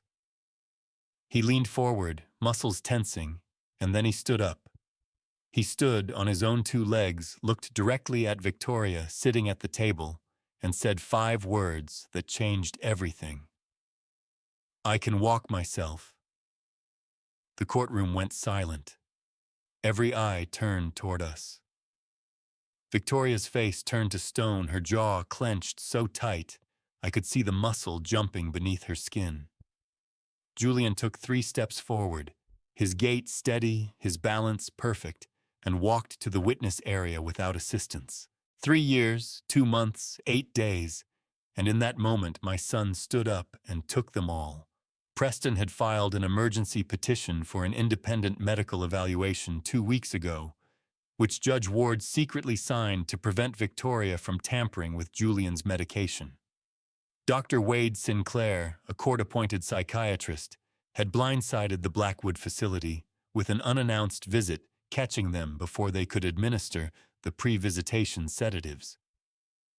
He took the stand, was sworn in, and opened a thick file folder. "Dr. Sinclair," Preston began, "please describe your findings." "I conducted the Montreal Cognitive Assessment, the mini-mental state examination, and a full psychiatric interview." Dr. Sinclair said, his tone clinical and detached. "Julian Hayes scored 29 out of 30 on the MOC, well within the normal range. He demonstrated intact memory, clear executive function, and full capacity for abstract reasoning. There are no signs of degenerative mental illness, no indicators of dementia, and no impairment that would justify a guardianship." Preston nodded. "In your professional opinion, does Julian Hayes require a guardian?" "Absolutely not," Dr. Sinclair replied. "He is a competent adult with full decision-making capacity." The words settled over the courtroom like a final judgment, and I saw Victoria's attorney lean over to whisper something urgent in her ear. But Preston was not finished. He walked to the table and lifted a second file, the edges worn. "Dr. Sinclair, I am showing you the original psychiatric evaluation prepared by Dr. Harlan Vance. This is the document that formed the basis for Julian Hayes' guardianship. Would you review it, please?" Dr. Sinclair accepted the file and flipped through the pages, his frown deepening with each turn. After 2 minutes, he looked up. "This evaluation lists test results, but the timeline is structurally impossible. The medical conclusions are completely inconsistent with the clinical data." Preston let that sit for 3 long seconds. "Are you familiar with Dr. Harlan Vance?" "By reputation only," Dr. Sinclair said. "He has been disciplined twice by the Oregon Medical Board for improper diagnoses in guardianship cases. His methodology here is consistent with that pattern, a pre-written conclusion with fabricated supporting data." The Vance family did not just enable the fraud. They were the architects, the lawyers, the doctors, the enforcers. 4 brothers running a criminal enterprise behind the veneer of legal procedure and medical authority. Judge Ward closed the file and looked directly at Victoria. Her voice was ice over granite. "Ms. Hayes, I am going to ask you a question under oath, and I suggest you consider your answer carefully. Did you pay Dr. Harlan Vance to diagnose your husband with a condition he does not have?" Julian walked forward on his own 2 feet, placed his left hand on the Bible the bailiff held out, and raised his right. For the first time in 3 years, my son's voice would be heard. "Do you swear to tell the truth, the whole truth, and nothing but the truth?" "I do." Preston began his direct examination with the simplest question. "Julian, how old are you?" 28. "And do you understand where you are right now?" "Yes. I'm in a courtroom fighting to get my life back." Preston nodded. "Tell the court what happened on January 15th, 2025. Julian's hands rested on the rail in front of him, his fingers laced together, and he spoke in a voice that was calm and clear and absolutely steady. "Victoria came to my apartment that afternoon. She'd been pressuring me for weeks about accessing the trust fund my grandmother Eleanor had set up. She wanted me to sign documents transferring control of the investment accounts to her. She said it was for tax purposes, estate planning, family security, but I knew what it really was." "And what was that?" Preston asked. "Theft," Julian said simply. "She wanted the money, all of it. And when I refused to sign, she told me I would regret it. Then she pushed me." The courtroom was so quiet I could hear the ventilation system humming overhead. Julian continued. I don't remember hitting the stairs. I remember the pressure of her hands on my chest, and then I woke up in a hospital room with no rights. Everything was gone: my apartment, my bank accounts, my phone, my freedom. A doctor I'd never met had declared me mentally incompetent, and Victoria had herself appointed as my guardian. I've been locked in a care facility for 3 years, 2 months, and 8 days, and until 2 weeks ago, when Dr. Sinclair showed up, nobody ever asked me a single question. Preston walked to our table and lifted a small digital recorder. Your Honor, I'd like to introduce Exhibit 12. This is an audio file recovered from a recording device Eleanor Hayes installed in her home in December 2024, 3 weeks before her stroke. The recording is from January 15, 2025, 3:47 p.m. He pressed play. The courtroom speakers crackled to life, and Eleanor's foresight from 3 years ago filled the room. The voices were muffled but unmistakable. Victoria sharp and cold: "If you don't sign it, you'll regret it."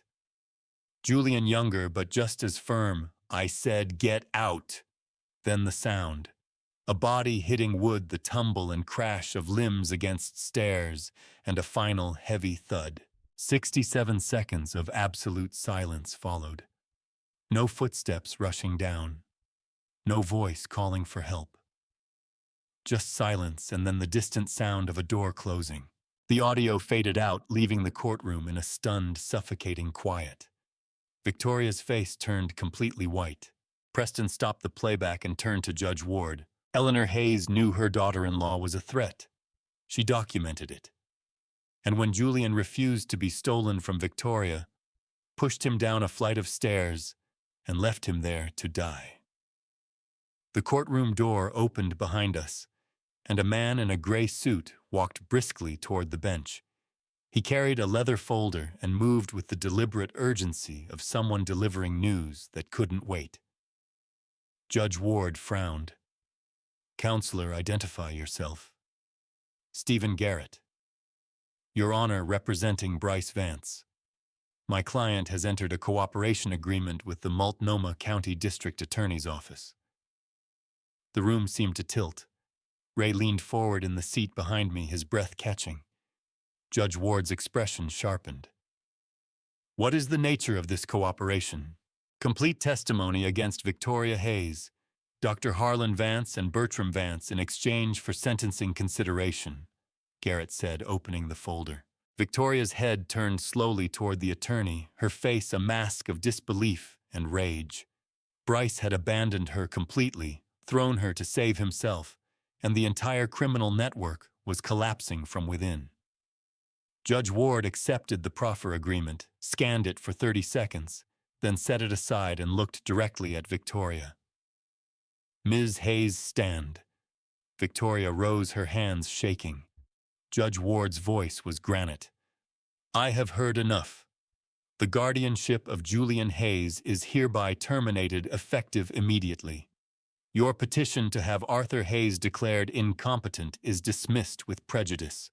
I am referring this matter to the Multnomah County District Attorney for criminal investigation into assault in the first-degree guardianship, fraud, financial exploitation of a vulnerable adult, and criminal conspiracy. The District Attorney's Office will determine whether additional charges are warranted pending further investigation." The words fell like the stroke of an axe. "You are ordered to surrender all access to Julian Hayes's finances, property, and medical decisions within 24 hours. You are to have no contact with Julian Hayes or Arthur Hayes pending criminal proceedings.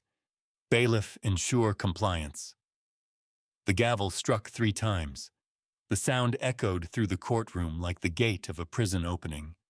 Julian stood without asking anyone's permission and walked toward me, his steps sure and steady. I rose to meet him, and when we embraced for the first time in 3 years, 2 months, and 8 days, I felt the shape of the boy I'd raised and the man he'd become despite everything they'd tried to take from him. "Dad," he said into my shoulder, his voice breaking just once. I'm coming home. You never left, son, I whispered back. Not for 1 second. Ray's hand gripped my shoulder from behind, his voice rough. You did it. Eleanor would be so damn proud.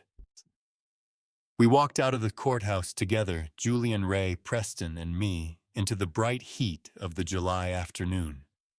The sunlight felt like absolution. Julian blinked against it, lifting his face toward the sky like a man surfacing from deep water. Ray's phone buzzed in his pocket. He pulled it out, read the screen, and his expression shifted into something between concern and disbelief. Arthur, he said quietly. You need to see this. He turned the phone toward me. It was a news alert from the Oregonian, time-stamped 4 minutes ago. Victoria Hayes arrested outside Multnomah County Courthouse on charges of assault, guardianship, fraud, conspiracy, and attempted murder. We watched through the courthouse windows as 2 police officers walked Victoria to a marked car, her hands cuffed behind her back, her face empty.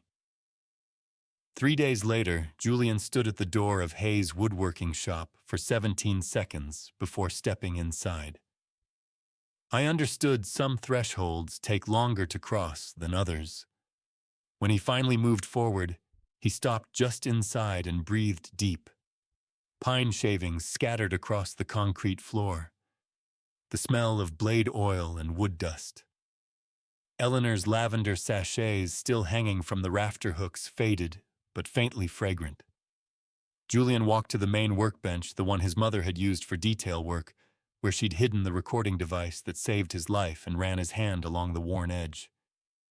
It smells exactly the same, he said quietly. Like Mom never left. She didn't, I said from the doorway. She's in every joint and every grain. Julian picked up a hand plane, tested the weight, set it back down. I forgot what it felt like to stand somewhere without asking permission. I stayed near the door and let him wander. He touched the drill press, the table saw the stack of cherry lumber. He opened drawers and found Eleanor's pencil marks on the inside lips, measurements, notes to herself, the archaeology of a craftsman's work. 20 minutes later, the shop door opened and Raymond stepped inside with 2 children. Oliver was 7 now, tall and serious with Julian's dark hair and Eleanor's sharp eyes. Lily was 5, small and bright, wearing a yellow dress and gripping Raymond's hand. They'd been staying with Raymond's sister in Eugene during the guardianship, visiting me twice a month, but never allowed to see their father. Julian turned at the sound of the door, and the 3 of them froze, father and children staring at each other across 10 feet of workshop floor and 3 years of stolen time. Then Lily let go of Raymond's hand and ran. Oliver followed, and Julian dropped to his knees on the cedar shavings just in time to catch them both. Daddy, you're home. Lily's voice was muffled against his shoulder. I'm home, baby. Julian said, his arms wrapped tight around both of them. I'm never leaving again. Oliver pulled back to look at his father's face, his own eyes wet. Grandpa Arthur said you were coming back. He promised. Julian looked over at me, and I saw everything in that glance, gratitude and grief, and the weight of 3 years that could never be given back. I nodded once. For the next 3 minutes, no one spoke. Julian held Oliver and Lily while they cried into his shoulders, and he cried too. I stood beside Raymond near Eleanor's workbench, my hands gripping the edge to keep them steady. Raymond leaned close and whispered, You brought them home. All of them. 3 years of silence erased in 3 minutes of his children's voices. I closed my eyes and thought, Eleanor, if you can see this, we won. 2 months later, Julian and I sat in the same courtroom where the guardianship had been terminated. This time it was criminal sentencing, and Victoria Hayes stood before Judge Evelyn Ward in an orange jumpsuit with her hands cuffed. She did not look at us. Not once. Judge Ward read the charges without inflection. Guardianship fraud, financial exploitation of a vulnerable adult, obstruction of justice, conspiracy. She looked up from the sentencing order. Ms. Hayes, you exploited the very system designed to protect vulnerable people. You turned it into a machine for theft and imprisonment. The court sentences you to 12 years in Oregon State Correctional Institution. Victoria's face did not change. Dr. Harlan Vance was sentenced next 8 years in prison and permanent revocation of his medical license. He looked smaller than I remembered, diminished by the weight of his own corruption. When both sentences had been delivered, the district attorney stood and addressed the court. Your Honor, I want to inform the public that our investigation into Blackwood Care Center and the Vance Network has revealed a pattern of systematic exploitation affecting at least 9 other victims. All 9 guardianships are being reviewed and terminated. The families will be notified today. The courtroom went quiet. Julian turned to me, his eyes wide. Dad, he whispered. You saved 9 other families. I had not known. The fight had been for Julian, only Julian, but the evidence we had gathered, Eleanor's recording, Preston's financial audits, and Clara's testimony, had broken open something much larger. 1 fight, 10 lives. How do you measure justice in years of prison sentences or in families reunited? Eleanor's recording did not just save Julian. Outside the courthouse, Clara Jenkins was waiting on the steps. She was a registered nurse in her early 40s who'd worked at Blackwood Memorial Care for 6 years and witnessed the fraudulent guardianship practices firsthand. Her testimony about the facility's systematic drugging and isolation of patients had been critical in securing Victoria's conviction. She approached us with her hands clasped, her expression somewhere between relief and resolve. Mr. Hayes, she said, I wanted you to know I've received full immunity for my testimony, and I've accepted a position with Oregon's Patient Rights Advocacy Network. I'm testifying against Blackwood in 3 more cases. I should have spoken up years ago. You spoke up when it mattered, I told her. That's what counts. She nodded, her eyes bright. Your family changed how Oregon handles guardianship oversight. The legislature is rewriting the law, mandatory third-party reviews, unannounced facility inspections, patient advocate access. What happened to Julian won't happen to anyone else. The system that enabled the abuse was being rebuilt from within, and the woman who'd seen it from the inside was leading the charge. That night, after Oliver and Lily had gone to sleep in the house and Raymond had driven home, Julian asked if he could stay in the workshop guest room instead of going back to his apartment. Too many memories in that stairwell, he said quietly. I understood. Some wounds take longer to heal than others, but we had time now and we had each other. 3 months after the verdict, I drove to the rehabilitation hospital on Portland's east side, carrying a wooden box I'd built alone on a Wednesday night. Julian came with me. He didn't say much on the drive, just watched the highway and the gray October sky above the tree line. When we pulled into the parking structure, he sat still for a moment before opening the door. I wouldn't exist right now without him, he said quietly. I don't know how to say that to someone. You don't have to, I said. We'll just show up. Gavin Vance was in room 347 of the therapy wing working through resistance exercises when we found him. His right arm was strapped in a brace, his collarbone still healing from the surgery that had put 3 screws into bone. Bryce's hired truck driver had tried to shatter. He looked up when we stepped through the doorway, and his expression shifted, not relief exactly, but the particular steadiness of a man who had braced himself for being forgotten. I wasn't sure you'd come, he said. We should have come sooner, Julian answered. I set the wooden box on the chair beside his bed. Gavin looked at it without touching it, the way people sometimes do with things they don't feel entitled to receive. Open it, I said. He lifted the lid with his good hand. Inside was an envelope. He read the letter twice, then set it down and looked at me with an expression I recognized, the expression of someone who wants to refuse something and can't find the right argument. "I didn't do it for money," he said. "I know," I said. "That's why it's yours." He picked up the box itself, turning it slowly, and his fingers found the corners. Heartwood pine hand-cut dovetails, no filler, no gaps. Each joint fitted to the tolerance of a good marriage. "You built this yourself," he said. "Wednesday night, 3 hours." Gavin traced the grain where it ran continuous around the corner, one unbroken line wrapping the whole box. His jaw tightened.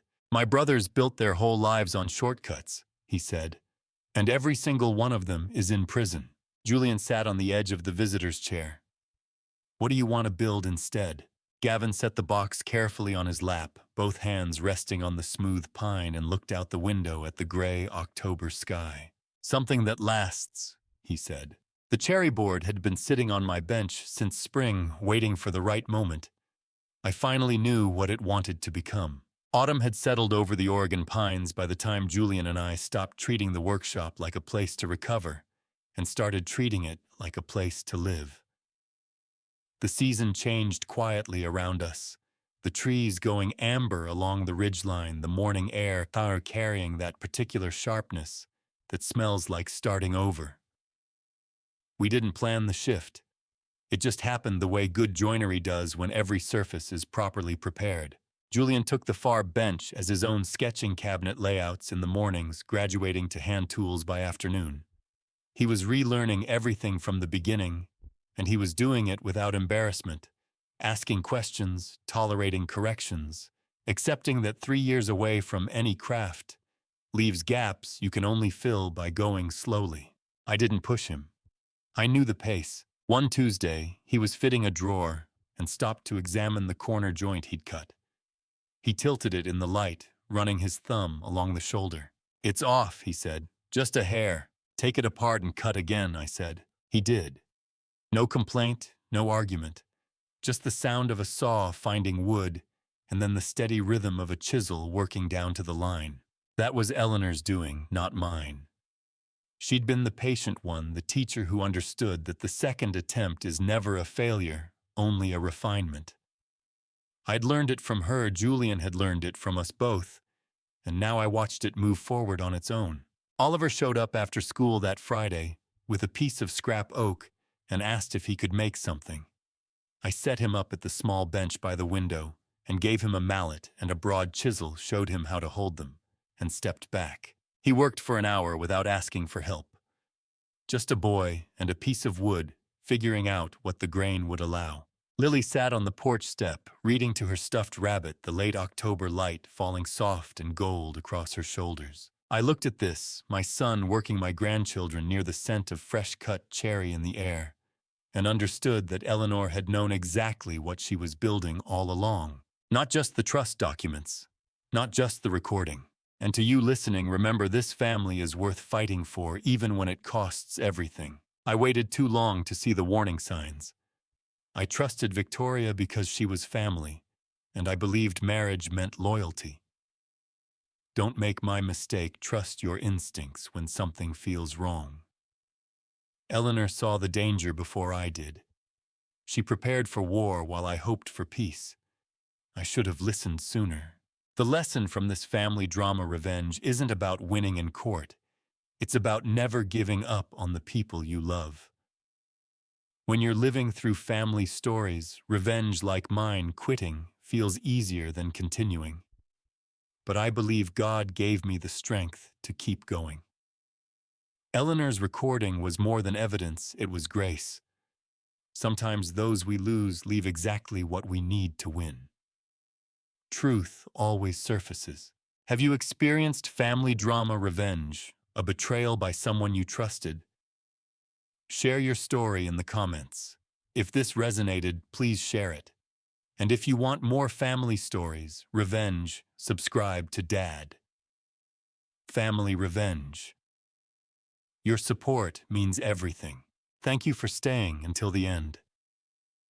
These family stories, revenge, teach us that justice is worth pursuing. This family drama revenge story includes fictional elements for reflection, but the core message, fighting for those who can't fight for themselves, is timeless. God bless you.